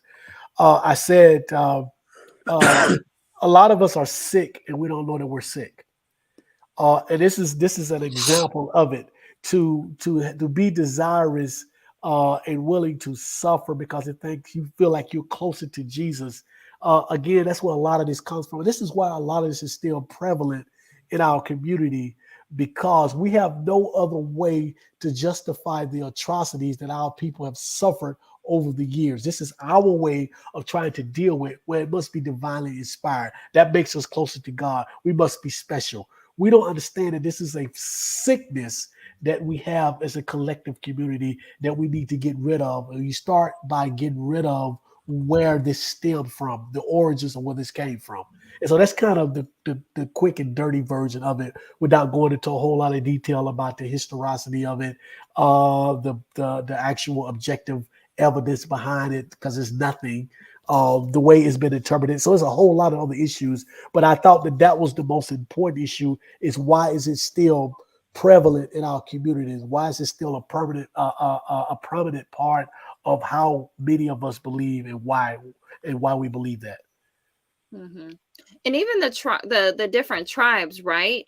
So they say we're a lost tribe, or we need to understand the tribes that we come from. So how are we even supposed to, figure that part out, right? It's go ahead. I like the way Dr. John Henrik Clarke explains this. Dr. John Henrik Clarke, he actually has a lecture called "Who Are the Jews?" And in the lecture, he basically says that historically, especially here in the United States, African people, enslaved African people, basically became captured by a story of escape or a story of liberation among the Hebrew people, and the only thing that or one of the few things that they actually had access to, which was the Bible. So, when you're enslaved or you're captured, oftentimes what you're going to do is you're going to look for any means that's at your disposal to basically try to justify why it is that you should be free. Mm-hmm. But so I like the way he says that first, but then he says the problem is that African people have been captured by a mythology or a story that does not belong to us. Mm-hmm. So in that situation of antebellum enslavement, or even African slavery in the Caribbean or in Africa itself, within that context, African people always find ways to rationalize or justify why it is that they should be free, Mm-hmm. which, is commendable, but at the same time, what happens when you're no longer dealing, or you never have a direct confrontation with your enslaver or your oppressor, but you still have your oppressor's paradigm, or your oppressor's way of thinking, or your oppressor's religion? You might have one or a few strong leaders who understand the importance of self-reliance, but you'll have many others who will return to enslavement. You'll have many others who will return to subservience to the people that they originally got their religion from. You see that in Haiti, because when Jean-Jacques Dessalines liberated the nation, liberated the island, and became the emperor, many of the French mulattoes who believed that they should have inherited the land of their French fathers basically wanted to rebuild the Catholic Church. You see, so that's why I said it's like, if you don't understand who you are independently of your oppressor, then you can use the master's tools all you want, but you might still be trapped in master's house forever. So there it is. Yep. Yeah. I'm gonna is it OB? Peace to you. Thank you for coming up. Yeah, peace. Yeah. It's Opie. Yeah, appreciate it. Good discussion. Can you hear me well? Can hear you good. Okay, great. I sometimes also think that I think sometimes we have to question why is because I've seen over the past maybe 10 or 15 years, especially with the growth of the internet, this Hebrew Israelite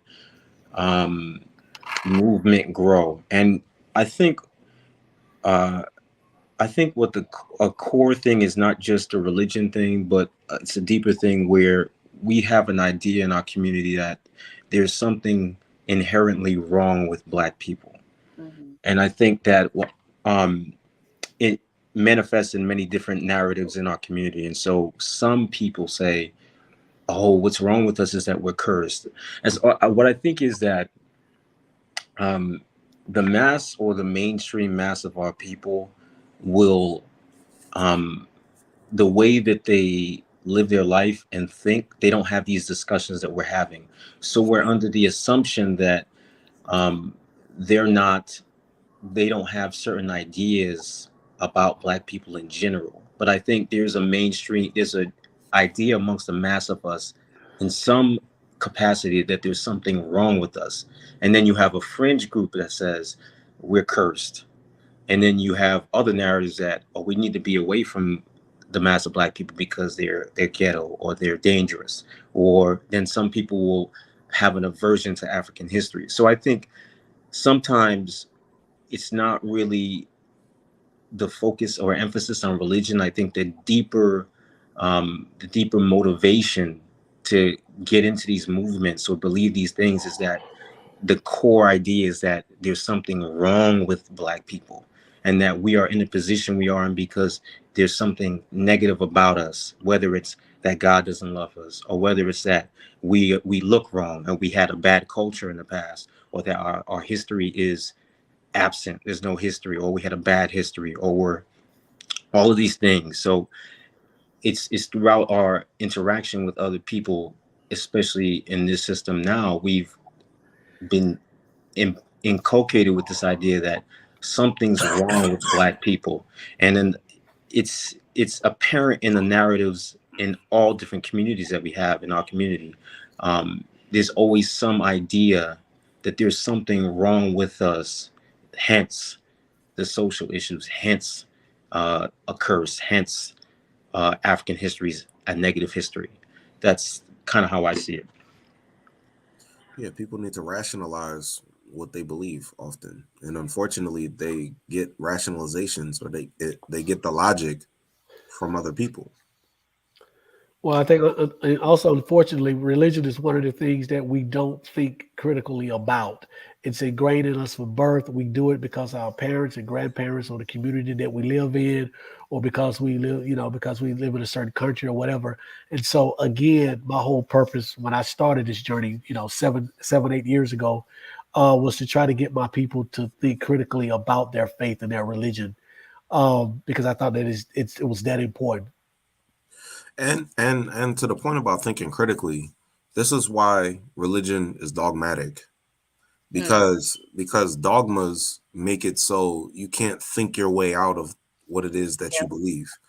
So the thing is, um a lot of these dogmas are couched in the historical development of the religion itself in a given culture or a given society.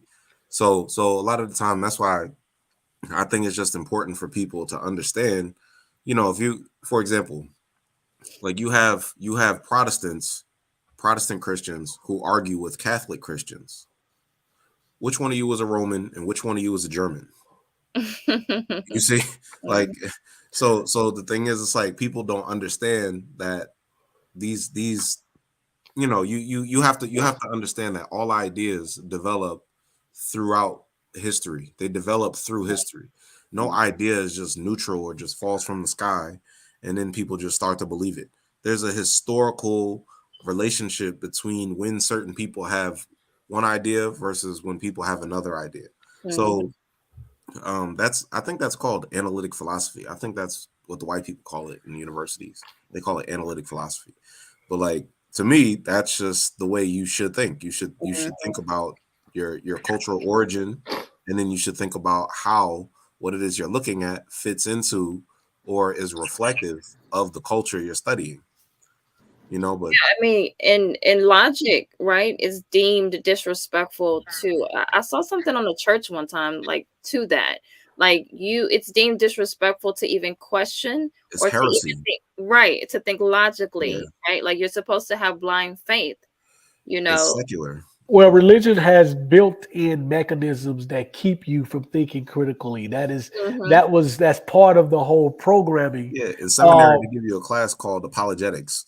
yeah. Like, So I'm probably a little bit older than you guys, but growing up, it was the one thing you couldn't do was question, Right. and for those who did question, you never got an answer if it was a difficult question they couldn't answer, obviously, or it was your fault for asking the question. Well, that And happened to me so, in church. the devil made you do it. but with the age of the age of the internet, young people or people are able now to ask a question. If they don't get an answer, they can research the answer themselves. Or if they get an answer and the answer doesn't sound satisfactory, they can go and do the research and say, wait a minute, what you told me does not gel with what I've just learned. And so the internet and knowledge has become the enemy, it's always been the enemy of religion, but more so now, the information, accurate information, is the enemy of religion, because religion cannot stand up to facts and evidence. It just cannot. It cannot stand up to logic. Yeah, I mean, this is why like if you go to seminary, then that's why they have you reading Greek philosophers. You see, because I mean, this is the trial of Socrates. You know, it's that kind of thing. It's the same kind of thing. Yeah. It's funny because in a lot of the because it's used, like these philosophers and things like that are used, but they were, you know, they were anti-black, right? They were racist against us, but we're using them as our philosophers, right? We're using them to use their critical thinking against, and they are you know, they are anti-black, or they already view us in a certain way. Obi, I think I saw you were trying to say something. Oh, I think I was gonna just build on the point I was making as well.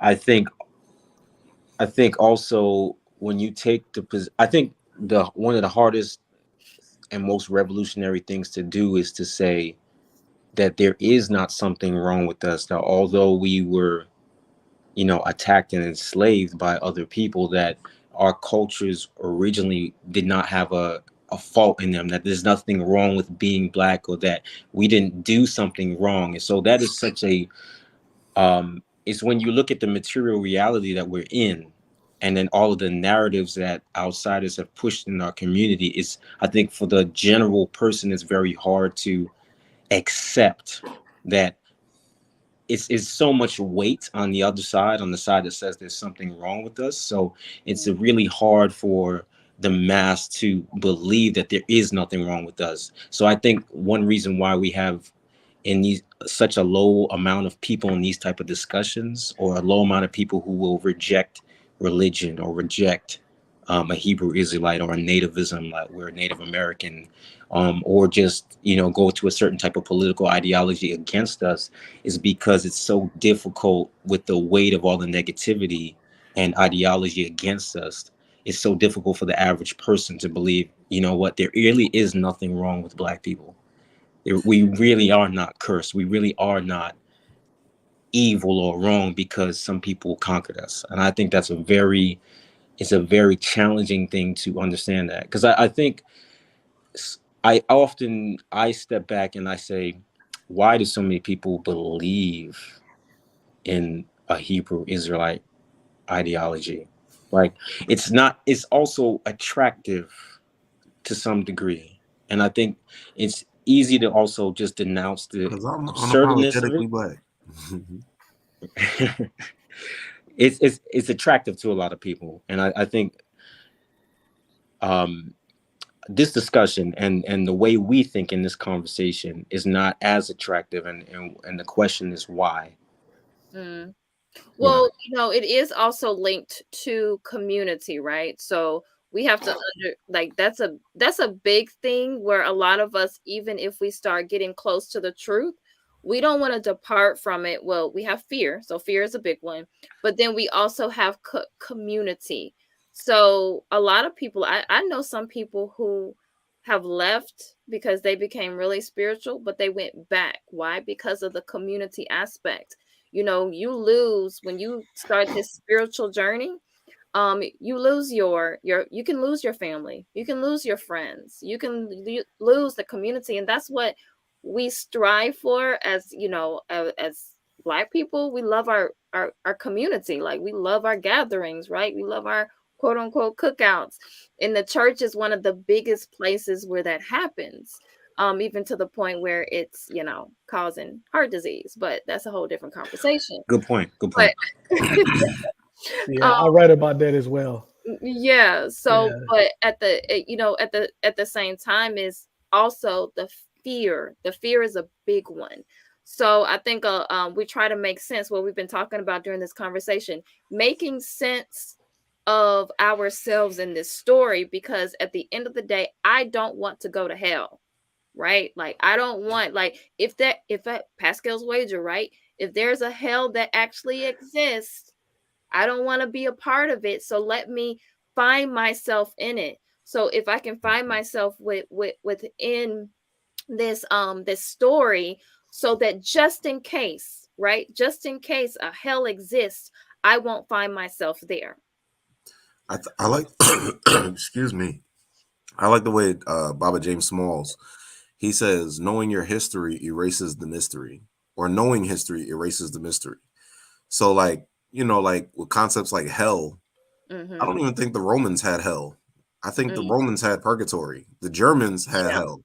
Yeah. You see, so that's what I mean. It's like when you start knowing where a lot of these concepts come from, then you're like, well, what am I doing?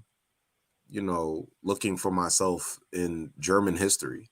Like I mean, people don't ask those kind of questions when they're in school because they're immersed with so much white culture. Like they're just immersed. They're surrounded, and that's part of alienating you from who you are. So I think it's just important for us to really ground ourselves in African history, geographically too.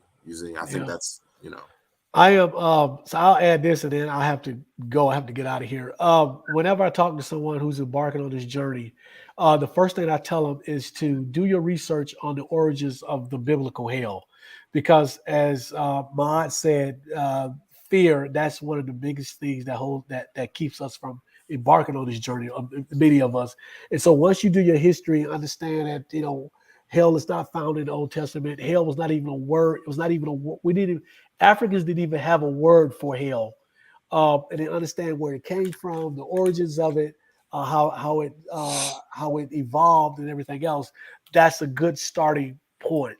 And so, like I said, I have to get out of here, but I totally appreciate this. I wish that this was that all of us who are part of this space had a bigger audience, because I think many of us need to hear this.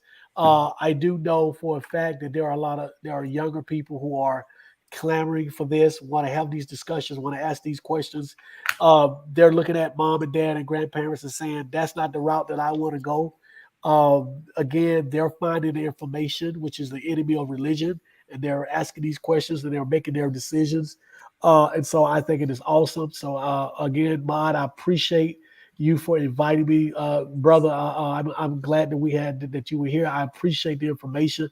Always willing to learn. OB nice and to meet you, man. everybody else that was here. So invite me back anytime. So Okay, I am really, of course. so thank Thank you you so for much. coming. I appreciate you. No problem. All right, peace to you. Take care. All right. Brother Talawa, peace to you. Thank you for coming up. What do you have to add? Trouble. Double trouble now, eh? It's double trouble because you know who's listening, right? So if you hear any noises, it's Azu. I just well, thank you anyways for always a pleasure, Maat, Sister Maat, always a pleasure, and my brother Emo, always always good times. I know I didn't catch the whole segment from the beginning because I had to wrestle with some stuff, but I caught parts of it, and I liked something that I guess his name was from saved to sane. Yeah. Mm-hmm. I really like the name that he chose about being saved to sane. Mm-hmm. I wanted to kind of ask him about that, but I guess he had to run. I really appreciate that because what I think is important, and I don't know if y'all touched on it already, and I think with the religion question, what makes it so hard, whether you're talking about Hebrew Israelites or Christianity or even, the Black people in the Nation of Islam or even some extent Rastafari, depending who you're talking to. I think the connecting thing, I think one of the problems we have with this is I don't want to call it the Malcolm X fallacy. I don't. But when it comes to, being active in our communities, the idea that you can leave your religion at home as long as we just talk about the fact that we're Black. I think that was one of the I don't, it's not to condemn Malcolm in that sense. I don't mean it in that way. I think that's just a limitation. Like Garvey has certain limitations, I think, and all that. But I think getting over that, just, that ideological question in general, in Well, any context, I think is hard for us for a number of reasons. I think to your point, I think that the idea that you can leave your religion out of the context of our struggle for liberation, I think the question would then be, is there neutral space that you can occupy, outside of a given religion or a given spiritual tradition? Because I don't, I mean, again, like I think the idea that you can stand outside of religion is a modernist idea. Like that's what objectivity is. Like, you see, like the reason they came up with objectivity or a new scientific way of thinking is because there was a group of Europeans that began to oppose the corruption of the church in Europe. So they began to redesign some of the ideas that they already had in order to basically um, share power outside of the monarchy that was already ordained by the church. So many of these secular ideologies, or I mean, honestly, I mean, if you study certain white people, they call themselves neo-pagans. A lot of them, Right. a lot of them, they understand that they need a scientific or a spiritual way or a structured understanding of their own reality. They just don't want to be dependent on the people who they perceive as their opponents in the church. So basically, they're trying to redesign Europe and make a new Europe or a new design for European civilization and society. And many times, Black people get caught up in that same project where we keep trying to redesign Europe to make ourselves fit or redesign some new idea that already exists in European thought, and basically try to make it so it's like, oh, well, here's where we fit in their societies. And you're always going to run into significant contradictions with that. So that was to the point about Malcolm X. Like if there's a holy war being waged against the African people, is there neutral ground? You say, can you leave it at home?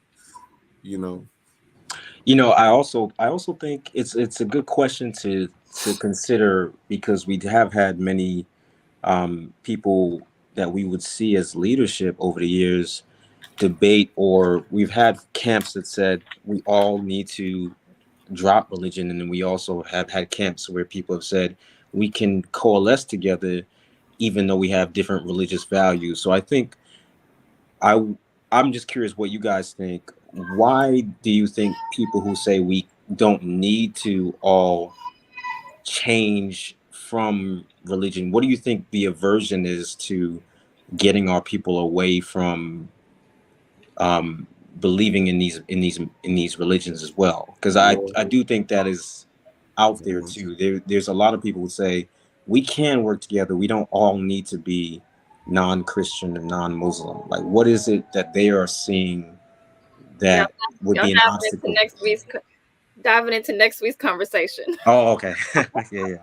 No, go ahead. But yeah, y'all can touch on that the question, Emo and Brother Talawa. I would say war.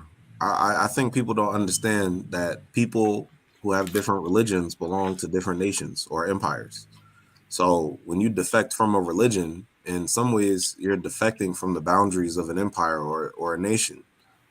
So I don't think people understand the relationship between religion and nationalism. You know, and if you want to have a nation, then everybody got to be on the same page. You can't have an Abrahamic nation that Black people create, that Black people or Black Jews, Black Christians, and Black Muslims all come together and create a nation. Instead, what's going to happen is everybody's going to fight each other. So I don't think people see religion as the vehicle that would cause African people to fight each other. I mean, to me, that's apparent. I mean, when I look at Boko Haram in Nigeria, they have the same flag as ISIS in Syria. So why wouldn't they attack other African people? Like to me, that only makes sense. But to other people, oh well, I can have my own version of Islam. I can do it my way. I could do it the African way. And then you're filling space with Arab culture, and then you're also trying to explain Arab culture as something that's germane to who we are as Africans, which is a contradiction. So to me, I just don't see how you can produce an African nation with European or Arabian religion, or even a Hebraic religion. I mean, look at Ethiopia.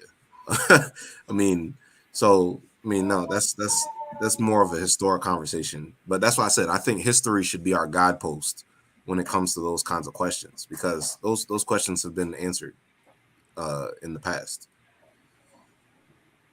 Yeah. And peace to you, Sister Awa. She said, I think all dogmatic thinking makes it difficult to unite under a specific cause, being religion. And yeah, like, so we're gonna be talking about that next week.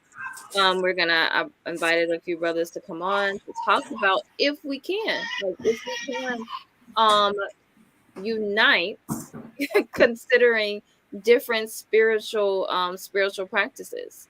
Uh I I think I for me, and needs to any of those Abraham religions, to be quite frank, right? So I think that what happens is the whole concept of we have to talk about spiritual. I think when people who are Pan African practice spirituality, right? It's something that you might be practicing, and it kind of depends. It depends because we bring our residual stuff into this as well. There's some people who are like, I'm practicing. I wish whatever they practice comedic spirituality or whatever it may be, and they want that to be that, like, everybody should, what is wrong with you if you're not practicing that. So I do think we bring residuals into it because we have not completely removed ourselves from uh this whole idea of this one. Proselytizing. Yeah, right. Yeah, proselytizing. Yeah. Mhm. Exactly. And so, but I think that what happens is when we're talking about being African centered, a lot of people who are practicing certain um, religions, they have a problem with that word African centered. If you even want to just go to Hebrew Israelites, right? They don't, they want to differentiate. What I saw in the documentary as well is you have to have a very strong differentiation between Egyptians and Israelites, because you got to remember that the Egyptians enslaved you. So you cannot be the same. And I mean, that was really beat browbeat into the documentary. Like, you got to understand, like, those people are different. And why are they different? Because that is what in the scriptures they enslaved you. So there's a lot of that that's happening. So even when you talk to certain Christians and you bring up African centered, are we really going to be able to move forward? Because if I want to teach my children from an African centered place and you want to teach them from a Christian paradigm, are we going to be able to unite and move forward? So I'm not going to say too much because that is next week's conversation. I think that's a great point too, because, and I think it speaks to what Emo says too, but I think in order to be uh to have African centered as the core or the top paradigm, we actually also have to indict the religions as well, in at least bit for how they were used to put us in the position we are in now. So it makes it tough for us to coalesce, because even if you want to be amongst the ranks but believe in these religions, you also have to accept that they were used against us, and then they also falsify our history as well. So I think it's tough to hold the religion and then at the same time believe, okay, this history is not correct. And also I did become a Christian or a Muslim down the line or in the past because some other people use it as a weapon of war against us. Mm, that's a good point. Yeah. Yeah. Um, and so something that Ayapo is saying here, he says it seems that A lot of this has to do with the majority of people being followers and always looking for a leader. Politically, socially, spiritual, etc. Religion is perfect for people who seek leaders. What do you think to that? Like, is it perfect for people who seek leaders? Just do it. I I mean, I guess mean, if you fall into that, right? Like if you fall, I would only follow people who had a certain orientation. I would only follow people who understood who we were as African people and wanted to create an African nation. So that can only be done with African spiritual traditions. It can't be done with Islam and Christianity. That's how you create a colony. mm-hmm, Mm. mm, yeah. I I mean, yeah. Go ahead. I kind of put the comment up again. Let me just read it really quick. Mm-hmm. Brother Yapa's comment, because I don't think I really disagree. I might just frame it differently because I have some persons that come to mind with this. I don't think so much that religion's about people so much who seek leaders, Mm-hmm. as much as I think the part to emphasize about religion is dogma and control. Mm-hmm. I think that's really, but I know what he means. The sense with the lyric, I have certain people that come to mind when I think that way, but I think it has more to do with dogmaticness in religion, and Mm-hmm. because of those dogmas, and I think Obi touched on this. When you're socialized in that dogma enough, you become a defender. Like, hey, a lie, if you want to call it a lie told often enough becomes the truth, Mm-hmm. right? So, and I think about this, I say this as a victim of the Eurocentric indoctrination factory called school, specifically the Catholic brand of it. And the rituals they would make you do, and I don't know if there are any other victims of the Catholic indoctrination factory called Catholic school in the chat. But if you, I think I was coming to consciousness while I was at that age and in a Catholic environment, and you can see how they make their things sacred, and whatever that is not them is evil. And when Mm-hmm. you hear it over and over and over, you begin to believe it. And I think one of the things that did it for me, when I knew, okay, I really have to start I wasn't quite there yet because I was still into the Black Jesus stuff and whatever, and kind of ambivalent. But what did it for me was I had a peer who was from the Congo. I think his name was, I can't remember his exact name, but he was from the Congo. And I remember him saying something to the effect that, his people are so corrupt and yada yada, the corrupt African narrative. And I remember telling him, because this is when I was just starting to understand neocolonialism and all that, I said, don't make them, obviously talking about Bakra, Urugu, etc. Don't make them make you look on your people, down on your people for what they do. Mm-hmm.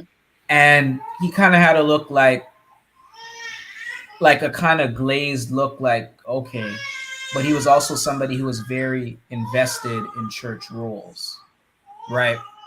And so in Catholic school, and another thing I remember, another instance going to connect the two. I remember one student as a joke on the chaplain, because in Catholic schools they have a kind of person called like a chaplain. It's not quite a priest, but they're in the Catholic school or whatever.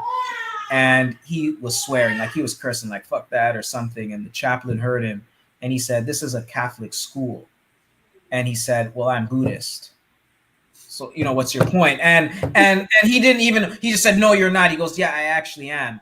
And FYI, the dude was lying, but it just shows you how it's being into you to be Catholic is right. And Right. see this, even though America I know is mainly Protestant, Americanism is kind of enshrouded with a sort of divinity in itself too. That comes out of that process. That thing. This is America. It's a similar kind of zeal Yeah. that you see. So I think that going in those environments where it's constantly being reaffirmed, that socialization piece, it's really, really hard to break out of that. Like I think if I was coming to consciousness a bit older, like maybe in my teens and 20s, I probably wouldn't be on this panel with at all. If it were 100, I probably wouldn't be, in all seriousness. Yeah, yeah. And I mean that's the difficult thing. And I think also the things that we've been talking about tonight, that's the issue that comes into play, because a lot of us, like Ayapo said, a lot of us are followers, and it goes back into that celebrity worship. So here, Kyrie Irving, he's pushing something. Let me go see what he's talking about. Oh, he's talking about something. Well, okay, I'm not necessarily going to be a Christian anymore, but I can still hold on to my Jesus. So I'm going to turn into a Hebrew Israelite. You know, there was a meme that said, somebody said, I'm glad I skipped the Hebrew Israelite phase, right? Because it's an easy transition. It You is. know, when you go from Christianity to Hebrew Israelite. So, you know, I think that's a lot of what happens is that whole idea of like following, like becoming followers so much that you cannot use your mind, your conscious mind or your subconscious mind, right?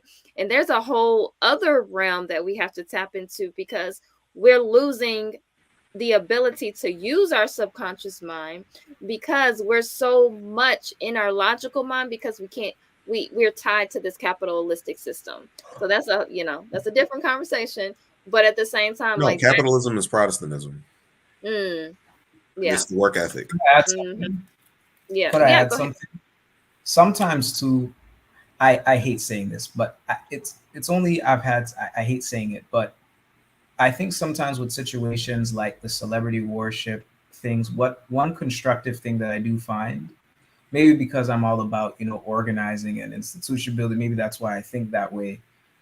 I always like to weed people out. Like when I see those, if you see where I'm going, like with the Kyrie Irving thing, one of the things I look at what it is that's drawing people to the whole discussion with Kanye and Kyrie. And for me, you know my favorite thing to bring up. I'm really insistent about the bedroom colonialism thing. Mm-hmm. Once I know you're as Beckified as Kanye West and Kyrie Irving, and I see people not even thinking about that or ignoring, especially with Kanye West. I can understand if you don't know about Kyrie, he's less in the Mm-hmm. spotlight. I could kind of give you a blast, but I'm like, this dude was with a whole Kardashian of all, like not out of black relationships are out of black, so not good. Period. But there's an exclamation mark with the Mandingo Huntress family, the Kardashians. So you should be thinking about why is Kanye West kind of annoyed with the small hats or whatever they call them, right? There's a particular reason he's mad about that. It's not necessarily the same reason you are, but what I realize with some people, their politics are a little differently. So sometimes these situations help or kind of filter like, okay, this is how this person sees the situation. So I probably have to handle them a certain way. Mm-hmm. Yeah. And I saw people even bring that up with Kyrie Irving, right? So the whole idea Yep. of the bedroom colonialism. And so then it goes back to how we have to be able to have these conversations in around in a way where we're not lifting up the actual person, right? Like the person is becoming our leader, because then you have to understand what that also promotes, because promoting the person can sometimes also be promoting, I think as Black people, what we in next week's conversation we'll probably get into this, is that as Black people we want to like attach ourselves to somebody else that's Black. Like, okay, this person is Black, so let me attach myself to them because they're Black, and if it happens, if it can happen to them, it can happen to us, even though they are in a whole different world, though, right? Like they're in a whole different world. We are, it's a lot to the conversation, because it's them being in that whole that world that has nothing to do with us. And is what he going through a depiction of what we're going through, because we go through things that we can deem as being oppressive, right? Like we most of us are still working in this very oppressive society. And so a lot of us are lifting up people just because they have money, just because they have celebrity status. It goes back to the values, to the value system, to the status. And so I'm going to listen to this person. I'm going to follow what this person is doing because they have status. Look at what these people did. I just wonder about the minds of our people because of Kanye no longer being a billionaire. Then it's like, oh, let's go do a GoFundMe and make him a billionaire again. Like, what kind of mind do you have to have? I Like, think, can I say something really quick? Yeah, go ahead. I think it has some, and I think I don't know if you've talked about this on your program before, but I feel like you might have, but I really think when it comes to socializing, like ourselves re-socializing and children that could be, your biological children or children that you take part in raising, I think socialization by television is a very big problem. Mm. The television, I think that's a really big, because this generation says, oh, millennials and Gen Z on social media, but I think you can't have a serious discussion about social media issues without discussing how the previous generations were affected by television. Yeah. There's an Yeah, intergenerational connection there that I think sometimes is missed. I agree. My grandfather. I don't watch a lot of TV, and when I stopped, and it wasn't even like out of a great consciousness of mind, I have to be honest, but not watching news just changed the whole way I saw reality. Like I feel like I thought much clearer because I feel like Yep. news is like a church. You're bombarded. I can't make the connection exactly, but that's just how I feel about news. Yep. Yeah, they bombard you. Mm-hmm. But that's why my grandfather he used to always say television is the idiot box. Yep. So anything that lulls you to sleep or basically makes you unable to act on yourself for yourself or be self-reliant is making you dependent. It has the potential in its extreme form to make you into a slave. Mm-hmm. Mm-hmm. And there's a lot, and that goes even back to the subconscious mind, because what happens is a lot of people are going to sleep with their TV on, with the news on. They go to sleep with the TV on, and they rise with the TV on. They wake up and talk like Joy Reid. Right. Right. Uh-huh. And so that becomes our reality, like, because it's not only in your subconscious, now it becomes your reality. So you see the world through the lenses of the people who what they want you to see. Like they want you to see the world a certain way, and so that's how you're approaching the world. You're approaching the world through their lenses, literally, their camera lenses. So it's one of those things that we even have to have these conversations over and over again, because the programming is deep and it's on different many levels. I spoke about this during the celebrity conversation last month, where it's like, when it comes to like the whole idea of programming, that you might deprogram yourself from one aspect. So we might have deprogrammed ourselves from the religious programming, but we're still very much tied to the entertainment programming, or we're tied to the educational programming. Like, so we have to understand all those different layers to actually deprogram ourselves on. So we're talking about right now, we're talking about the religious programming, but how much do all of those other programmings contribute to the religious programming, and how you interact with your community? So it's so layered. So when a person has the audacity to say, I haven't been programmed, right? My my thoughts to that is, congratulations. Like, you've successfully been programmed, because you have to understand that at all times we're being programmed. As soon as we're being birthed into the world, before, I think Ayapo said this before, like, we are being programmed from the womb. And so we have to understand that. And even as a parent, you have to learn how to deprogram your child from things that they might have overheard. And then as you're growing up and becoming older, you have to learn how to do those things as well. But I'm gonna go ahead. I know brother Emo is tired. Yeah, I would just say it's a question of immersion. Mm-hmm. You know, Yeah. I think I mean, I'm always going back. When you look at Africans, marooned Africans, or Africans who fled to the hills and refused to be enslaved, you see a stronger retention of African spiritual traditions. You know, being in the environment where whites and Europeans can reinforce, you know, their theology or their doctrines on you is part of the problem. So that's why a lot of the time when people talk about creating separate, independent spaces, Mhm. that's really what we're talking about. Mhm. Yeah. So So what are the best ways? So we'll end with this. What are the best ways to start reprogramming ourselves? Well, one thing that you have to do is you have to stop, like turn the TV off, right? Like, that's one thing. Social media is also another way that we are programming ourselves. Because constantly, even if you don't understand that there are thoughts, other people's thoughts are constantly coming into your consciousness. Other people's worldview is constantly coming into your consciousness on top of the ads that they're putting in there because they want you to buy something.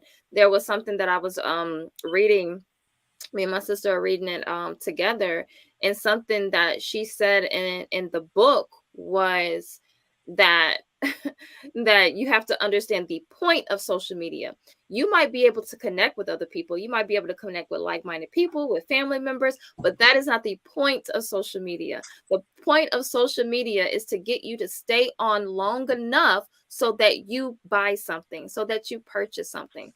And I, even as a person who's a content creator or a person who's trying to build on this platform, I even have to understand how that even fits into my paradigm as a content creator, because we always think that we need something else to add to our platform to make it better. So you might be like, oh, that person has a nice camera, or that person has a nice a microphone, or that person has all the sound effects, so I need to get that to add to my platform, even though people are growing without it, right? So those are things that even add to it. So you have to start, that's the first thing I would say. You just got to start saying, I got to turn certain things off. Whether it's the TV, if you spend 8 hours a day watching TV, you need to cut that down, right? Like, stop. I think there's probably yeah, I get don't up, even, go outside. like, go outside. Yes, I had a post about that. Like, literally go outside in nature, right? So what else? What anybody else want to add to that? What else can we do to start reprogramming ourselves? Yeah, I'd like to add. Uh, I think also people should really pay attention to the fact that um, you can get messages not just from words, not just from explicit uh, messaging. There's a lot of actions and situations and scenarios you can see that have implications, and a lot of things that we absorb them by implication. So you can see an action that is also giving you information about the world, and because it's not spoken or it's not written, you can absorb it, and then you're not thinking about what that means, and then you can actually internalize that messaging. So a lot of, and that's also part of the advertising industry too. A lot of messages we receive are not overhand or explicit; they're implicit. Mm-hmm. Yeah, Oh, yeah, good point. Good point. definitely. Talawai, what can you want to add to the how to reprogram? What I would say, thank you. What I would say is one, I go back to Nana Francis Cress Welsing's reading is more important than watching television. That is very true. And I see it as someone, who's taught in academia and dealing with students, and their attention spans not very good. And the ones who have good attention spans, they either had parents who were socially conscious. I actually went to one student where his parents, are very explicitly identified as Pan Africanists. And he blew my mind. I was almost surprised he was a freshman just Mm, because of what I'm used to seeing. And also just, in other children I observe, just when you're constantly in things that everything is instant, your ability to focus, all of that, I starting to notice that more. So reading more important than watching television. The second thing, finding like-minded people and kind of organizing with people who are like-minded, because I'm very guilty of this. Very guilty of this. Is kind of being in spaces I really shouldn't be. But that gets into the whole building community thing. And I see the difference in my behavior once I was able to kind of get out of certain plantation contexts.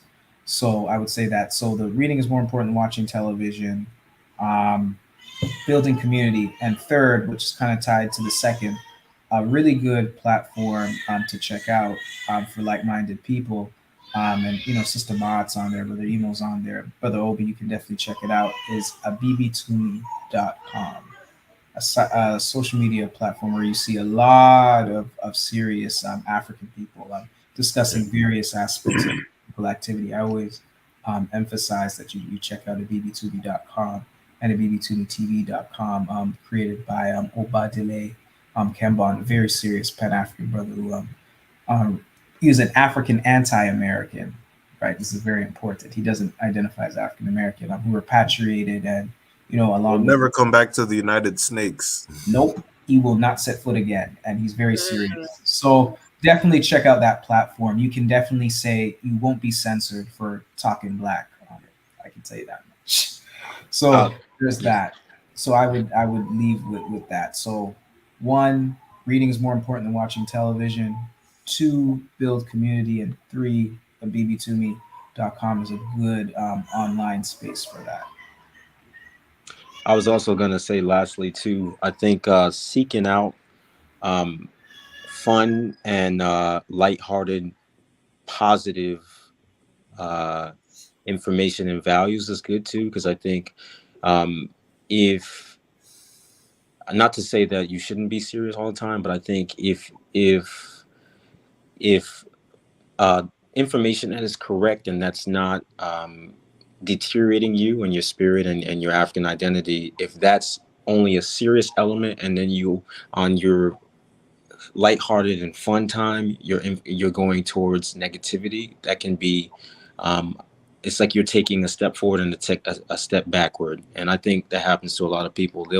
They'll read, they'll take their time to study, learn good information, and then when they want to break, they're absorbing negativity.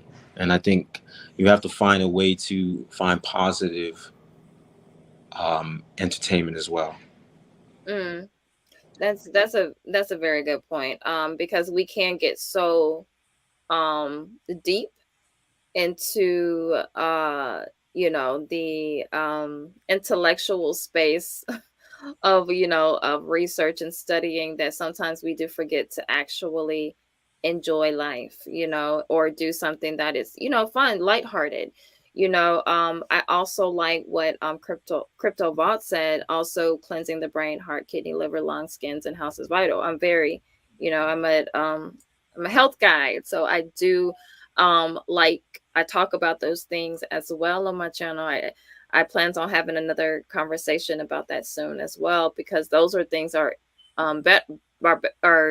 vital, because like Baba Kaba, he says when you eat better, you think better. There's no surprise to me that once we started eating better, that helped our level of consciousness as well. You started like it changes your frequency as well. So I do believe wholeheartedly in that as well. And so Brother Ayapo, one can do several things at once while watching or listening to something, but when reading, all you can do is read if the goal is to comprehend what is being read.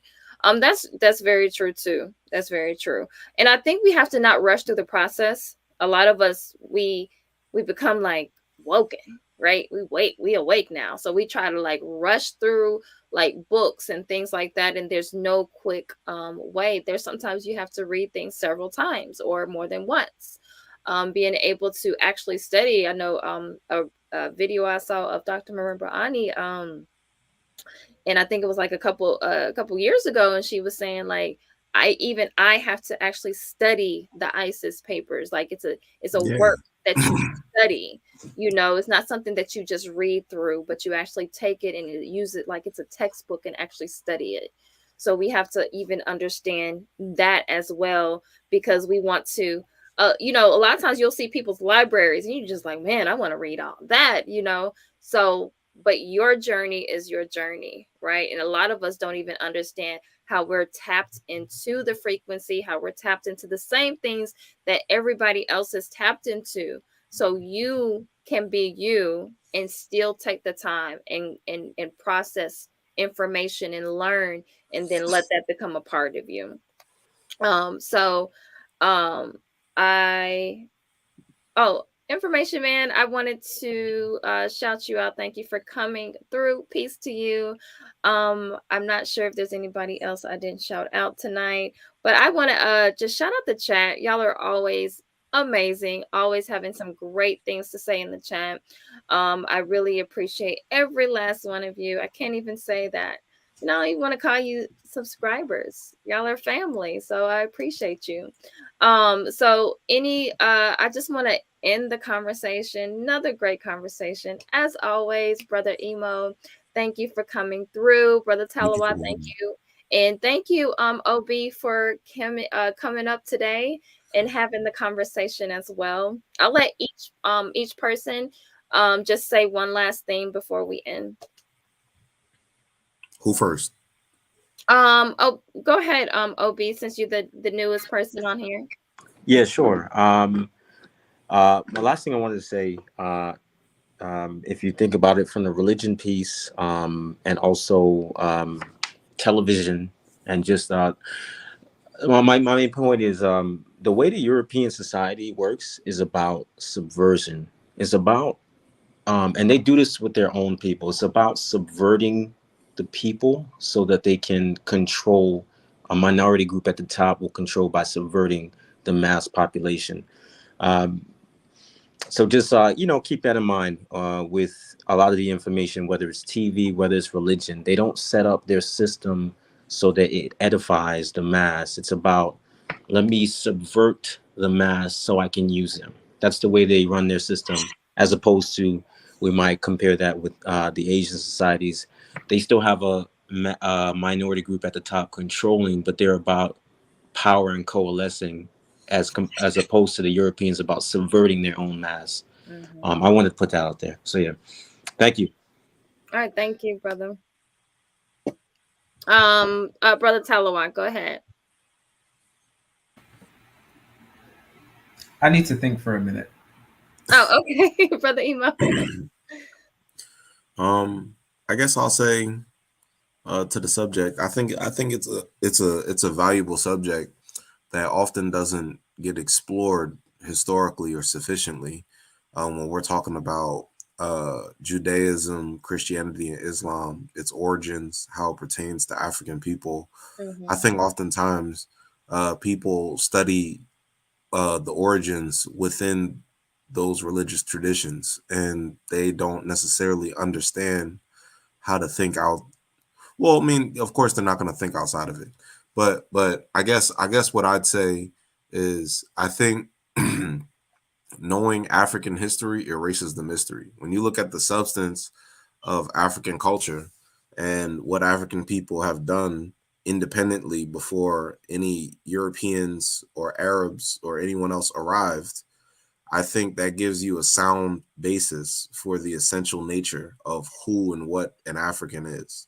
Mm-hmm. And I think after you do that, then you'd be able to you'd be able to see the African personality in anything you study.